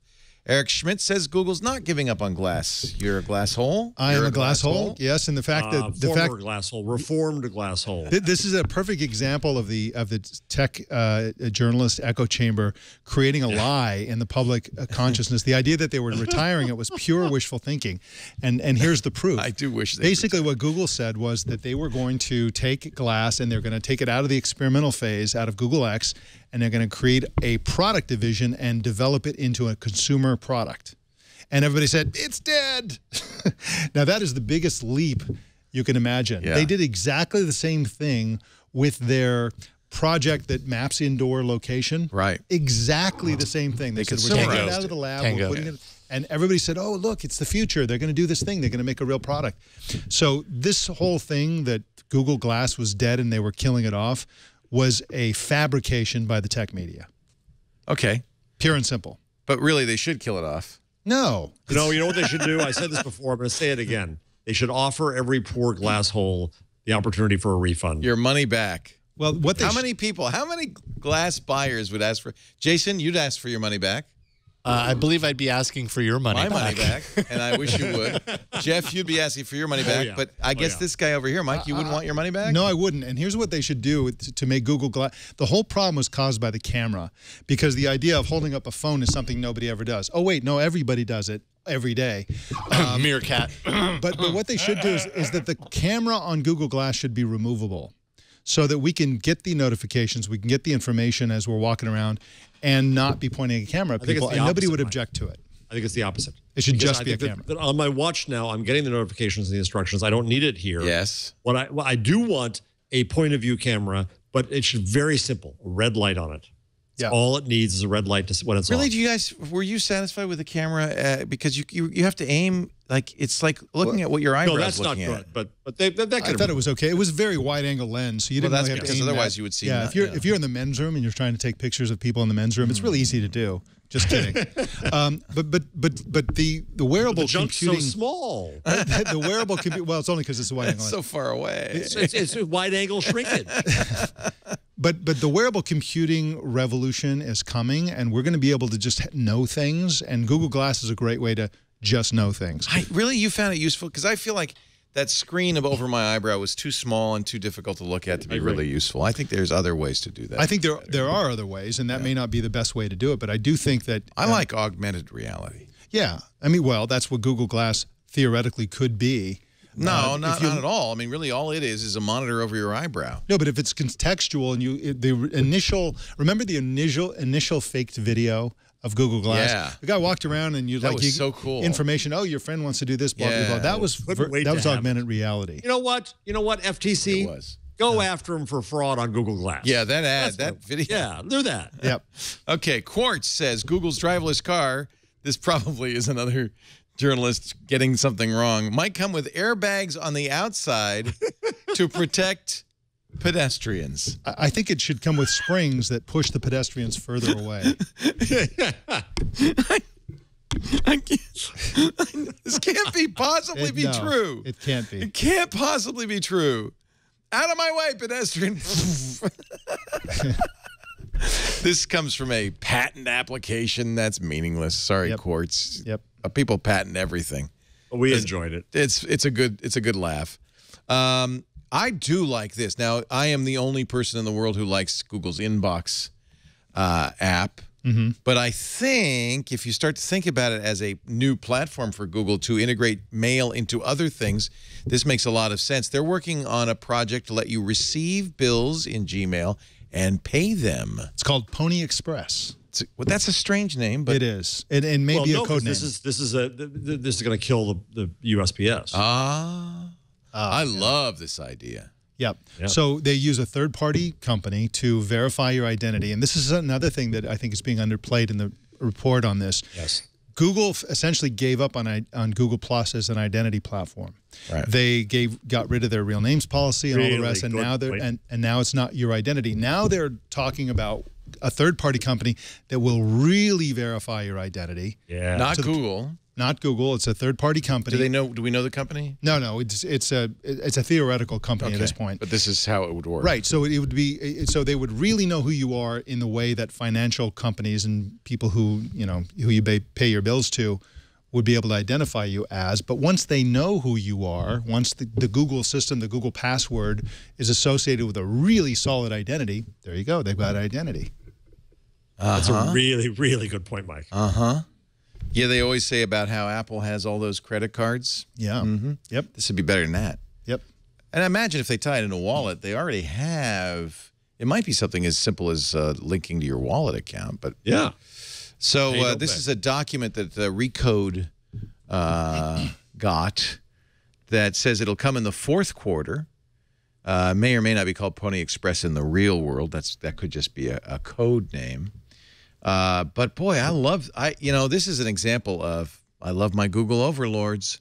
Yeah. Because man, the data they get, everything. Yep. And of course, they're speculating. I think that was Kurt Wagner who wrote that they would use the data for contextual advertising. They could use the data for additional financial services, including getting loans and things like that. So here's the really interesting thing, Mike. So you get your Visa bill. That Visa bill is itemized. Yeah. Is Google going to analyze the itemization? Yeah, why not? Why not? Oofa. I mean, there are already companies like our advertiser Personal Capital that do that. Intuit's Mint does that. Yep. And again, this is if you look at how they do ads right now on Gmail, it's basically they read the content of your messages and say, oh, you're talking about scuba diving. You need this regulator or whatever. I mean, it's theoretical, but or better yet, you just bought a wetsuit, but do you have the tanks? Right. Or better yet, we're looking at your bank account. You got a lot of money. You want to? Have you considered a self-driving car with airbags on the outside? From the Washington Post, a story that came out this morning The nation's top technology firms and a coalition of privacy groups will be sending a letter to the Obama administration and senior lawmakers suggesting that Congress place curbs on government surveillance. Apparently the deadline for the Patriot Act expiration, June 1st, is rapidly approaching, but the effective date really is the day Congress goes home for Memorial Day recess, which is sooner, even May 21st. Yep. The letter says, quote, "The status quo is untenable and it is urgent that Congress move forward with reform." The Reform Government Surveillance Industry Coalition includes Apple, Microsoft, Twitter, Facebook, and of course, Google. We know that there are some in Congress. This is Policy Director of the New America Foundation's Open Technology Institute. We know there are some in Congress who think they can get away with reauthorizing the expiring provisions of the Patriot Act without any reforms at all. This letter draws a line in the sand that makes it clear the privacy community. It's funny that Google considers itself part of the privacy community. Yeah. Oh, no, that's another part. And the internet industry do not intend to let that happen without a fight. Good on you. We'll see what happens. Remember that day, May 21st, Congress recesses. If they're going to reauthorize the Patriot Act, it will have to be before then. That's the kind of thing you do in a late-night session. Yeah. Right. On Christmas Eve. Christmas Eve on a holiday or something. Let's see. We did the FTC stuff. Google Fiber is expanding once again. Salt Lake City, the next candidate. Google Fiber plans an experiment. This is an interesting one with targeted ads for TV. Yep. They want to make TV ads more like internet ads. You were just so saying contextual. that American Express ad was effectively a TV ad. You and I got the same ad. Exactly. And but that's Facebook. Of course, Google isn't always all that contextually savvy either. But basically what they're talking about is having the ad, like there's a moment in the programming where you can put very local advertising. Right. Like literally the store at the end of the street could actually put advertising. Cable companies that are already, Comcast does this, for instance. Yeah, there's Visible World, NBC Universal, and Cablevision and DirecTV are doing similar things. This would probably be more Google-licious. It'd probably be a little bit better in terms of... because what happens, you watch an ad block in a TV show, something I do as little as possible, but you watch an ad block in a TV show, and it starts with the really glitzy, high-gloss ads from major national companies, and by the end, it's Better Call Saul. Yeah, exactly. Gets more and more local towards the end. Now, here's the cool part. Even if you DVR it, it'll put a different ad while you're watching the DVR than when you're watching the live thing. No kidding. So it doesn't care if it's a recording or live or Memorex or whatever. It will always put the contextually relevant ad in there. Wow. I don't, people hate this idea because they feel like it's an invasion of privacy. Yeah. Essentially what we do on Twitter is contextual ads in the sense that we're a very targeted service. So the ads we do are, targeted at people who would watch the kind of crap that we do. Yeah. So we have ads that are, for the most part, I think, of interest to the audience. It's always better, isn't it, to have an ad that's of interest in the audience than an ad for something you don't want? The alternative is an irrelevant ad. You're going to get an ad. You're going to get an ad, yeah. I'd rather have an ad I care about. Yeah, I think I actually argue too that media companies should have some kind of reward for you. I'll give you, if I knew that I were more valuable to the New York Times by giving them 10 demographic points, you might do it. And I do it. I'd make more valuable to them. Maybe I get a discount on my subscription as a result. They make more money as a result. And by the way, I get more relevant ads. No problem. That's why we ask our viewers to help support TWIT by going to twit.tv/survey. Great segue. Did you say twit.tv/survey? twit.tv/survey. We do this every year. We do a little survey. And actually, it's not that little. How long do you think it takes? Half an hour? Less than that. 10 minutes. No, 5 minutes. Not even that long. Yeah. Sure. Some of it is for us to understand better what you watch, what you like, how many of you watch video, how many of you watch audio, which shows you watch. One of the stats we got from last year, which was very valuable, is how many different shows the typical person watches, how many watch just one, how many watch two, how many watch every show we do. You know who you are. But then we also ask some demographic information. Please don't be affronted by it. We're not collecting personal information about you at all that will not in any way be linked to you. But what we do want to be able to do is some advertisers want to know, well, how many men listen? How many women? How many college educated? What's their income? That kind of thing. And we do want to be able to provide that. That gives us, I think, better ads to better target what you're interested in. If you don't want to do it, you do not have to. But if you do, we thank you. It's just like you giving the New York Times some extra points, Jeff. Twit.tv/survey. Jeff, please don't take this. You'll skew the results all. Only if all of you Twig readers take it, and all of you check off that you watch Twig, and all of you say that you love Twig. Please, please, please, please, please. Do we ask your shirt size, Dr. Mom? Really? You don't have to pee in the cup. That's the optional fifth That's right. page. It's optional. HP. No, see, this is not the story I want to do, but you saw Pwn to Own, CanSec West. This is the big security conference in Vancouver last week, shortly after the show, actually, on Thursday. They had the Pwn to Own contest where teams of hackers compete to see if they can crack modern versions of operating systems and browsers. Nobody was uncracked. Google Chrome was cracked. Everybody was cracked.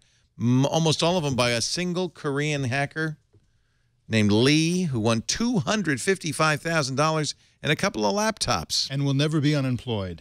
Yeah, what job security. Yeah. Steve Gibson said this guy must be really good. Yeah. One of his exploits chained multiple different vulnerabilities together to slowly escalate himself. The key is to be able to run a program, arbitrarily run a program on that owned computer. And he wrote 2,000 lines of code to hack one of them. I love Pwn to Own. Yeah. And I just love the name. The good news is, the thing I don't like about it is that these hackers keep their information, find exploits and then keep it to themselves for as long as they can. But after the event, they do release the exploits to the companies so that they can patch them. All 4 major web browsers were hacked. I wonder, though, Jeff, if they did a Chromebook. Because, man, that feels like, I feel like when I'm on my Chromebook, I am safe. You're in the Google I am cocoon. safe. Lee's hack, the Chrome hack, was the one that took 2,000 lines of code. He took down both stable and beta versions of Chrome by exploiting a buffer overflow race condition in the browser, then used an info leak and race condition in 2 Windows kernel drivers to secure system access. The standalone Chrome bug fetched $75,000. The privilege escalation bug, $25,000. And to finish it off, Google's Project Zero, as it usually does when Chrome is hacked at the event, said, here's an extra $10,000 for your efforts. Lee went home with $255,000. He did say the Chrome exploit was the toughest. Okay. And not only was it his first time writing native client code, his first time dealing with a kernel exploit. And also, this kid is smart. And also, he did it by himself and was competing against teams. Not a team. Isn't that nice? Yeah. Oh. So credit to, I want to get his full name, Jung Hoon Lee, a Korean researcher. His name was Loki Hart. A Vikings reference from the History Channel series The Vikings? Could be. Could be. Thor had a hammer. What did Loki have? Loki has a lot of mascara and an ability to build boats. Our changelog, new on-body detection, smart lock mode in Android seems to be hitting some devices. So this is cool. I don't know if you've used this, Jeff, with your Nexus 6 and your Chromebook. You can unlock your Chromebook just by proximity with your Nexus 6. Yep. It has to have Lollipop. Yep. Now, I love it. Now they're extending that. Smart lock mode is called on-body detection. Use your accelerometer to figure out when your device is in your hand or pocket. If it's not, lock it. I have it. Do you have it? I just saw I have it. If you leave your phone sitting on a table or forget it, it locks. Otherwise, whenever you're using it, it's unlocked. That's how it should happen. After you actively unlock it the first time with your code. Of course. Right. It's not like, oh, you picked it up. All right, I'm unlocked now. So this is Android 5.01 or later. I think we're up to 5.02, aren't we? It's not necessarily 5.1. Yeah, I'm not on 5.1 yet, and I have it. So, yeah. Nobody, very few are on 5.1. Well, this is great. Trusted devices, trusted places, trusted face, on-body detection. Yeah. So this is started with the Motorola X, which was cool, which was it knew when you were tied to a trusted device via Bluetooth it would unlock. And then they had the skip that would unlock it, which was NFC. Now they've added places, so if you're at home, it just stays unlocked. I have that already. Facial scan, but I love this on-body detection. Keep your device unlocked while it's on you. Just unlock once and your device stays unlocked as long as you keep holding your device. I want fingerprint, by the way. You don't need any of this if you don't have to type a password. If it's just fingerprint, lock it all the time. I don't care. That's one of the great things about the iPhone. You don't care if it's locked. Yep. It's so easy to unlock it. We're doing a mini changelog. Android Auto now available on Android 5.0 Plus and Pioneer head units. Android Device Manager now lets you find your lost phone using your Android Wear watch. That's cool. Yep. You can beep the phone from the watch. You could always do the watch from the phone, right? Right. Now you can go the other way around. Motorola adds a new gesture for the Moto X. It's in Android 5.1. Chop twice for flashlight. Jeff,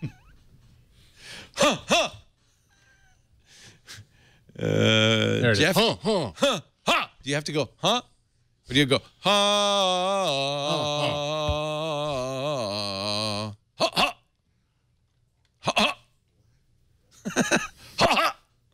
Chop twice for flashlight. See, I don't like that. I don't want the flashlight to be too easy to turn on. I don't. I hate it when that happens. Remember when we had the 1+1 Jason Howell, and it would just turn on your pocket? Yep, suddenly my pocket's getting really warm. Like, what's going on? Yep, exactly. And now Canary is using the successor to Speedy. Should be called Speedier, but it's called HTTP2. I thought Speedy was a better acronym. So if you are on the Canary channel of your Chrome, and if you're not, you can easily do that going into your Chrome settings, you'll get support for the final draft of HTTP2.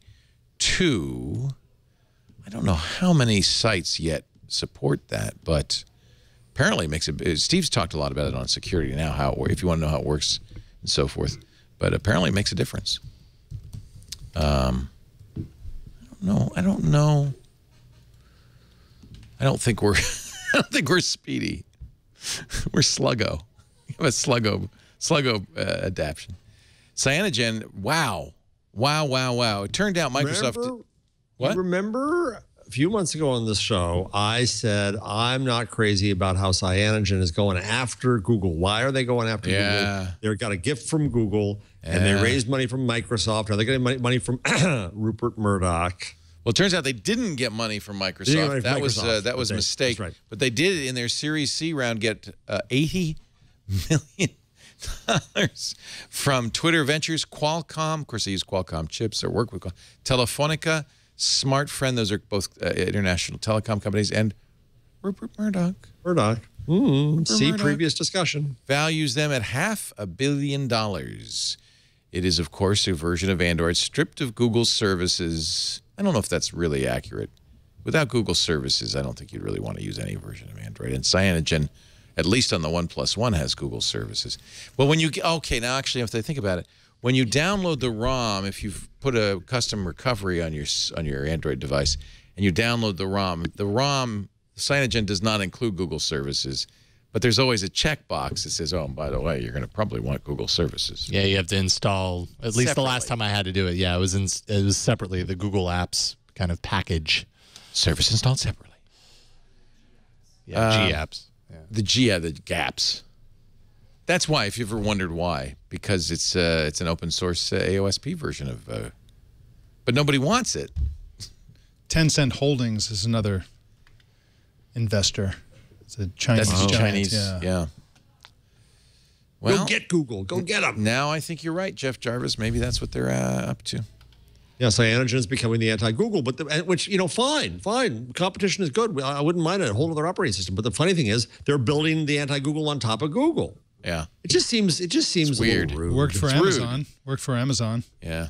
Yeah, it didn't.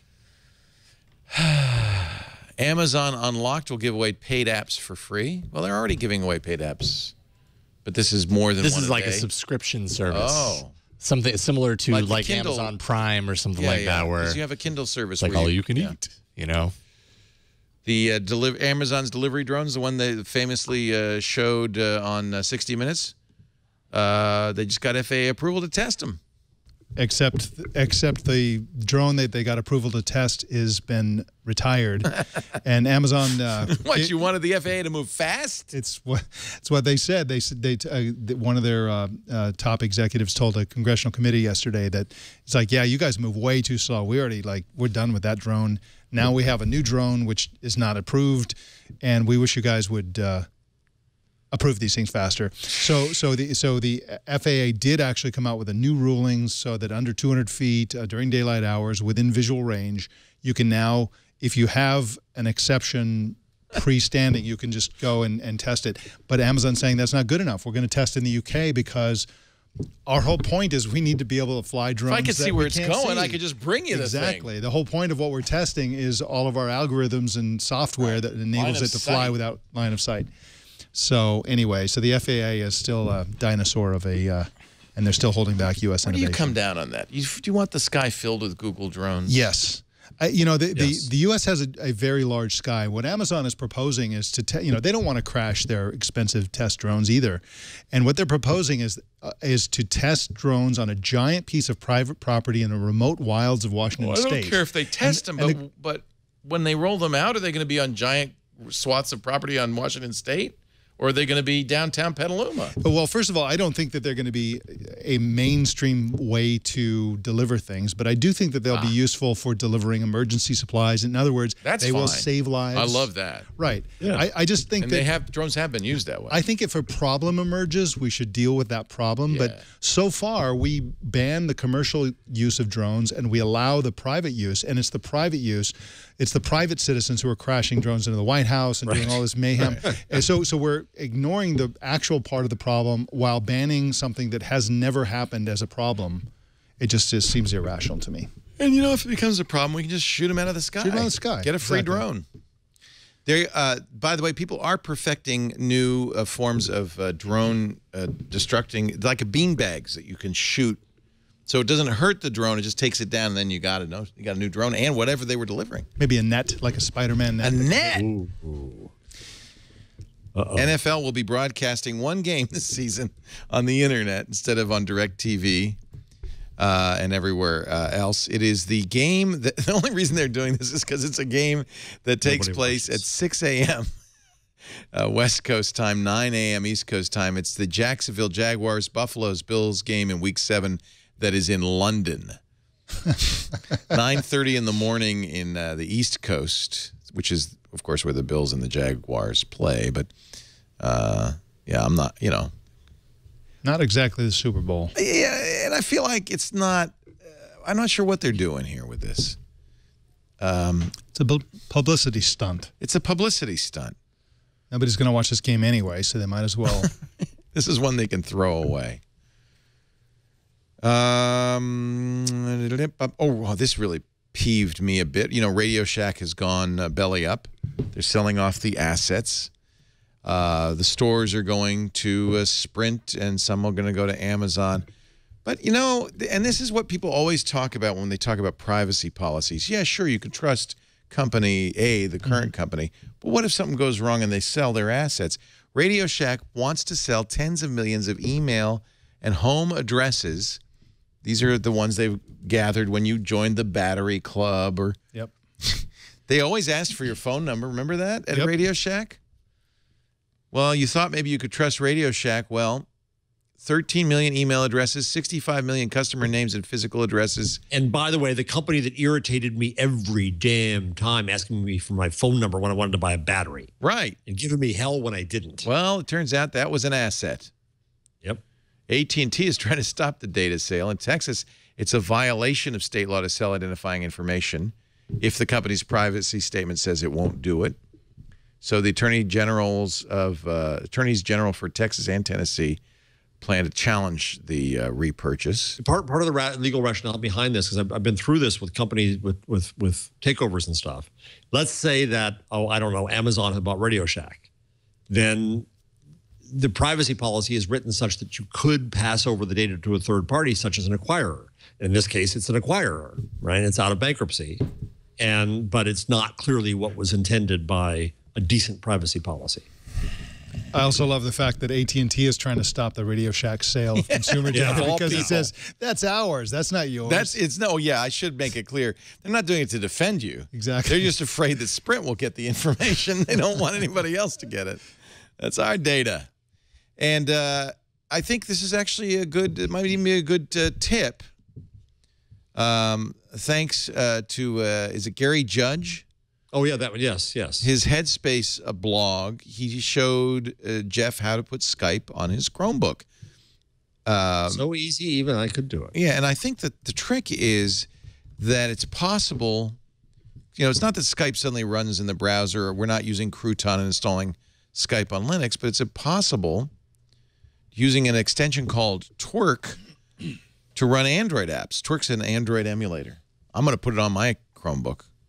I haven't tried it yet. I was going to actually call you with it today. Well, let me do it. So this is crazy because you first have to install Evernote. I don't know why. But it's really easy. It's easy. Twerk is dependent upon the app runtime for Chrome that Evernote installs.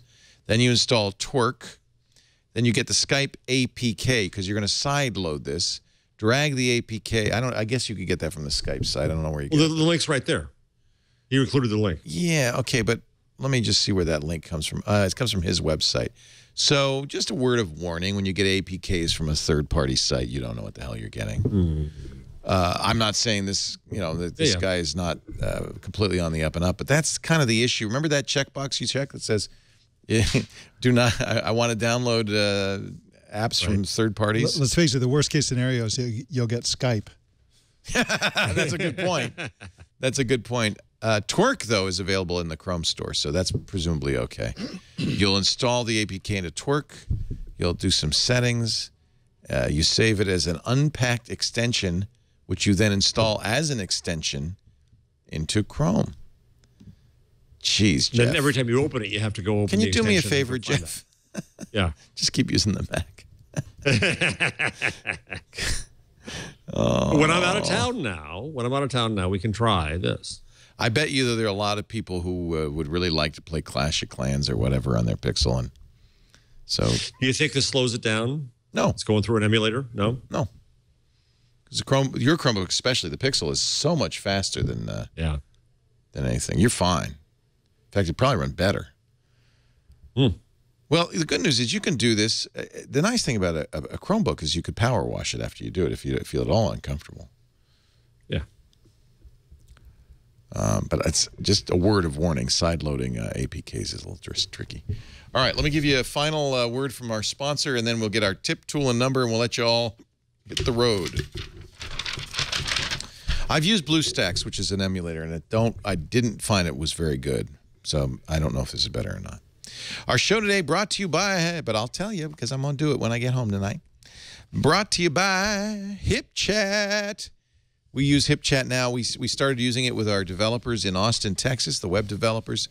It was a great way to stay in touch with them if they have a question, if there's something stopping them. I'm always on HipChat because it runs on everything Android, iOS, Windows, Macintosh, everywhere. In fact, if you're running on a Pixel, for instance, or running on a Chromebook, they have a web interface that works beautifully. So suddenly now you're communicating. Now you may say, well, this just looks like an instant messenger. No. It's so much more. It integrates 57 services like Jira and GitHub and Zendesk, MailChimp, Heroku, which is great for developers, but it's also great for people who need product management services. Email is, is asynchronous and slow. If a team's working over email, I think that's not ideal. Instant Messenger alone is just kind of not designed for this. You're getting video chat, you're getting document sharing, screen sharing, code sharing.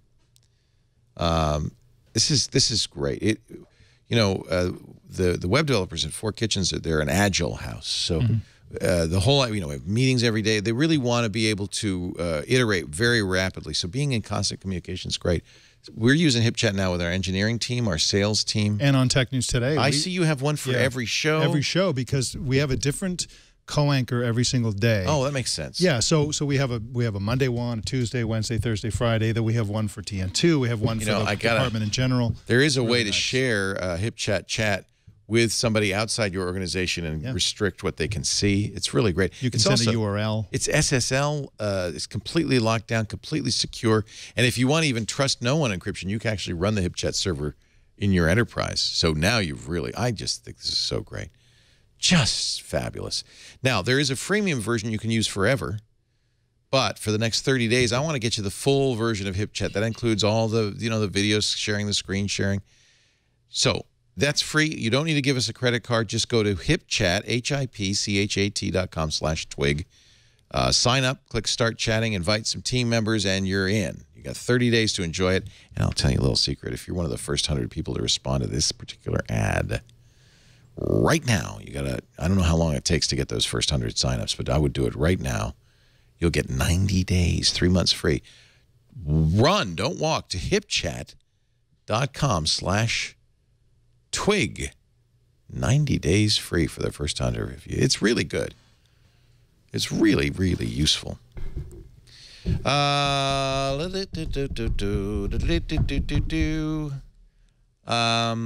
don't have a tool. Actually, I do have a, well, I have a few tools because now I'm a big Chromebook user, Jeff.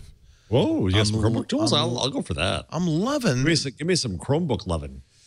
Well, a lot of the stuff that I do on Chromebook is probably not something you would necessarily need, although you're a writer. So, one of the things that's really great about the Chromebook is it's basically Chrome. So when you install an extension on the Chromebook, it installs it globally on Chrome, which is really handy. And Chrome has its little app drawer. I don't know, Leo. I don't know. Google should be a search company. You're starting to win me over. No, hey. It shouldn't have this computer. I don't know, Leo. No, you're right. It shouldn't. But since it does, I'm going to use it. I wish somebody else were doing this. Where's my app drawer? I don't see it. Am I running some weird Fakatka What machine version? are you on? I'm on the Macintosh. Where's my... Well, it's under Windows. Oh, what's weird? Where'd it go? Where'd it go? Upper left, usually. Yeah, it usually is. I want to There show it is. There it is. There it is. Where? Apps left. Up top left. I'm pointing to the screen. Oh, yeah. It's on the bookmark bar. Thank you. Yeah. There it is. So this on a Chromebook shows up as like your start menu, which is really nice. And you can see I'm starting to load it up. I've used CIRC for our chat room. I use Secure Shell to log into my my Linux server and use Emacs because I'm just that kind of guy. I use Authy for the authentication. Authy's great because it syncs across all of your devices. You should use Floating Twit. It's one of my favorites. Floating Twit? Floating Twit gives you a Twit window of live.twit.tv. You can expand it to any size. Wow. Whatever. Now, this is a programmer's tool that a lot of, well, where'd it go? Hey, come back here. A lot of programmers will like. It's called Carrot. It's free. Some viewers sent it to me. But I think, Jeff, even you might use it. It's kind of the ultimate text editor. The reason programmers like it because it does syntax. It's based on the Sublime text editor. So if you've used Sublime as a programmer, you'll know it immediately. It gives you access to the file structure on the Chromebook. So suddenly you're kind of using the Chromebook like a real computer. So I've been very happy with this. And as always, when you install something on your Chromebook, it appears in Chrome everywhere, which I really like. Yeah. I now have a set of tools on all the computers I use if I can only find the bar. And that's just really handy. So this is somebody sent me a note because I talked about one of the few things I can't really do very well on the Pixel, which is computer programming. And Carrot is very cool. There's also a site, and I'll add this too as a bonus, called Code Anywhere. It's kind of the same idea. It's designed for people who are on a Chromebook. Actually, let me go to the front page. This is the login page. Code Anywhere is a cloud-based programming environment. So it allows you to do collaboration. It'll work just great in any HTML5 browser, and of course that means on a Chromebook. You have cloud storage of your software. You can work with others, which is great for team programming or pair programming. And they have DevBox stacks, which is nice. So you could pick the language you want, and it's suddenly on a Chromebook you're actually, it looks like you're really programming. It's very affordable. I thought this was very cool, and there is a free trial. It's most of you probably want to spend $7 a month if you're going to use this. So Carrot's free, and it's local. But if you want to do cloud programming on Python, Angular, Node, Ruby, that kind of thing, Sports GitHub, codeanywhere.com. So what do you lose with that? What? Oh, a lot.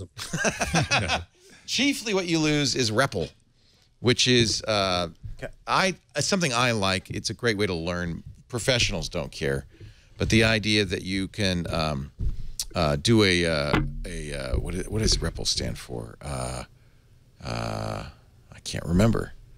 Parse and list are the last two, or print and list. Anyway, it allows you to. It's an interpreter, so you can work in the language, whether it's Python or Ruby or a Lisp. You can work in the language in an interactive box, and that's something you can do on a desktop. You can't really do it on Pixel. Right. You can do it remotely. I actually can. It's one of the reasons I've been using Emacs on SSH is because I can. There's a racket REPL in Emacs. That's enough of that. Jeff, your number. Well, first I want to give a shout out. So, because somebody shouted me out in the street today. I was walking down the street. Hey, Jeff Jarvis. Pete Lasanti. Hey, Pete. Hey, Jeff Jarvis. Hey. And it's just it's my favorite one. Jesus, it was a rotten day, and it makes it a great day. So thank you, Pete. Thank you, Twig fans. And I see this when I was in Atlanta at the Atlanta airport. After I see somebody says, "Oh, did I just see Jeff Jarvis at the airport? Come up and say hello." I love it. It's 2 seconds. It's great. I think it's the greatest thing on earth. Thank goodness no one has ever asked for an autograph. They must ask you. No, occasionally. Yeah. Of course, now it's not autograph. Autographs are dead, right? Pictures. Selfies. Everybody wants a selfie. Selfies.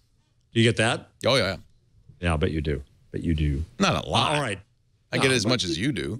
No, I don't get it at all. No, that's fine. They don't want a selfie? With somebody on the street? No. It'd be kind of embarrassing. REPL stands for Read, Evaluate, Print, Read, Eval, Print Loop. Thank you. Oh, I guess I'll go with this one. MIT data storage researcher wins the Alan Turing Award, which is $1 million from Google. Michael Stonebreaker. So Google funded the Turing Award as a kind of Nobel or Pulitzer of technology. Neat. And you remember that Yuri Milner also has an award for physicists and theoretical scientists. Yeah. And so there's efforts to because some of these people, you look at the Tim Berners-Lees of the world who changed the entire world and didn't get rich from it per se. I mean, I hope he's got good gigs since, including MIT. So Stonebreaker did foundational research in database management systems, an industry now worth billions. And so here's a $1 million that is amazing. Shekel for you, and I think it's very cool that Google does that. He was at MIT's Computer Science and Artificial Intelligence Lab, right? And he founded multiple successful database companies. Wow, $1 million schmackers. Yeah, it used to be Intel and Google did it together. It was a $250,000 price, but then Google took it over and made it a round. They rounded up. He founded 9 separate companies. 9. That's a busy boy. VoltDB, Tamr, Paradigm 4, Vertica. Or the big names. Nice. $1 million, your number of the week. Yeah, that's one. Pretty good. Now, did you have anything, Mr. Mike Elgan, you'd like to pass along to our fine twig? I do. Today during the F8 conference, you and I were lamenting the fact that Facebook has a tendency to come along with a copycat something or other, right, long after it's been discredited or long after it's been around. I can't even remember the name of most of them. Yeah, exactly. Well, yesterday they announced a new feature called On This Day. And the way that works is, if you have it already, and they're rolling it out over the next week, but if you have it, it's at facebook.com/onthisday. And what it does is it shows you things that either you posted on this day in a previous year, or that when somebody tagged. Exactly. So that's my and so On This Day is for Facebook only. So my pick of the week is to remember Time Hop. I love Time Hop. Time Hop pulls from not just Facebook, but also Twitter, Instagram, Foursquare, Flickr, Dropbox, Google, iPhoto, and even your camera roll. And it will show you things that were posted on this anniversary from previous years. It's a lot of fun, and it's everything that On This Day is and much, much more, because it pulls from so many different things. This was originally a Foursquare app from a Foursquare contest. Oh, I didn't know that. Yeah, it was called, I think the original name was something like Foursquare and 7 days ago or something like that. That was the name of the app. But nowadays, TimeHop is available for both Android and iOS. You just download it, you connect it to your different social networks, and it will just remind you of how quickly life is passing you by. I mean, it'll show you stuff that happened a year ago or 2 years ago, and you're like, really? Really? It seemed like it was 2 months ago. Anyway, it's a lot of fun. It's very enjoyable to use. And, you know, forget about that Facebook copy on this day and just use TimeHop. Yeah, I agree. It's great for Throwback Thursday. Yes, because exactly. you've always got some images you can throw. And if you're like me and you go to facebook.com/onthisday, it says, Leo, thank you for coming to check out your memories. Currently, this feature isn't available. You have no memories. I have no memories. Oh. Because you've canceled your Facebook account 14 times. I'm going to cancel it now, let me tell you. Thank you, Mike Elgan. It's always great to have you. He's our news director, guy in charge of our news coverage. Does such a great job every Monday through Friday, 10 a.m. Pacific, 1 p.m. Eastern Time, 1700 UTC on Tech News Today. That's right. And you can also catch him tomorrow a little earlier, 9 a.m., right? You're going to start an hour early. 9 a.m. again, yes. And, of course, you can always subscribe to Tech News Today on the app, the podcast app of your choice. So yeah, and then following it tomorrow, we're going to do F8. That's right, virtual reality tomorrow. Tomorrow's going to be the fun one, I think. That's what we're hoping. Yeah. Couldn't be less fun. Did anything today make you say, ooh? Made me say, ew. Oh. Does that count? Well played. Well played. Well played, my friend. Yeah, I can't think of one thing that Facebook announced today that made me go like, I want that. Oh. And I tried because, in fact, I even apologized during our special, and that's a Twit Live special if you want to watch it, that I didn't mean to be snarky and negative, but I couldn't find anything to say, oh, that's great. I can't wait to get that. Everything was been there, done that. The spherical video, all of it. Yeah. It was just... They don't seem to be good at inventing new things, and yet they did, and they are, and they're smart, and Apple's done fine not inventing new things, just refining existing things. But Facebook, everybody just goes, that's nice. Show me pictures of my cat. Jeff Jarvis is at the City University of New York, CUNY, they call it. He's also on Google Plus, as is Mike. Both of these guys are big Google Plussers. Are you at all in any way feeling like I should put less on Google Plus? It's a public page. If you post to public, it's like having your own website, even if you don't have engagement. If you do have engagement, it doesn't seem it's like Google's really into it anymore. It's really frustrating. You know, this whole Meerkat thing, which I know you're fed up with, okay? Why didn't they do this 3.5 years ago and just make Hangouts on air, something you could do from a mobile device? They were so close, weren't they? Yeah. But it is frustrating, and I wish they would do a lot more. And but it's still a bazillion times better than Bradley's Facebook. in charge now. Let's see what he does. Yeah, that's a good point. Love Bradley. Yep, he's cool. Love Bradley. Jeff also has authored many great books. He blogs at buzzmachine.com. Get that Geeks-Bearing Gifts. That's about the news industry. It's wonky. It's for news wonks. It's how we can reinvent news in the internet world. But I think a lot of what you talk about is happening, which is good. We do this show it's kind of my last show of the week, so I'm always a little glazed by this time of the day. Every Wednesday, 1 p.m. Pacific, 4 p.m. Eastern Time, 2000 UTC at live.twit.tv. If you want to watch live, we love that. You can be in our chat room, irc.twit.tv.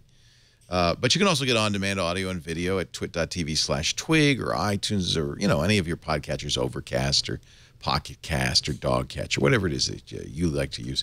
We also have great apps thanks to our independent third-party developers. We don't do any ourselves, but they've done a great job. And you should find those apps on iOS, Android, Windows Phone, Roku.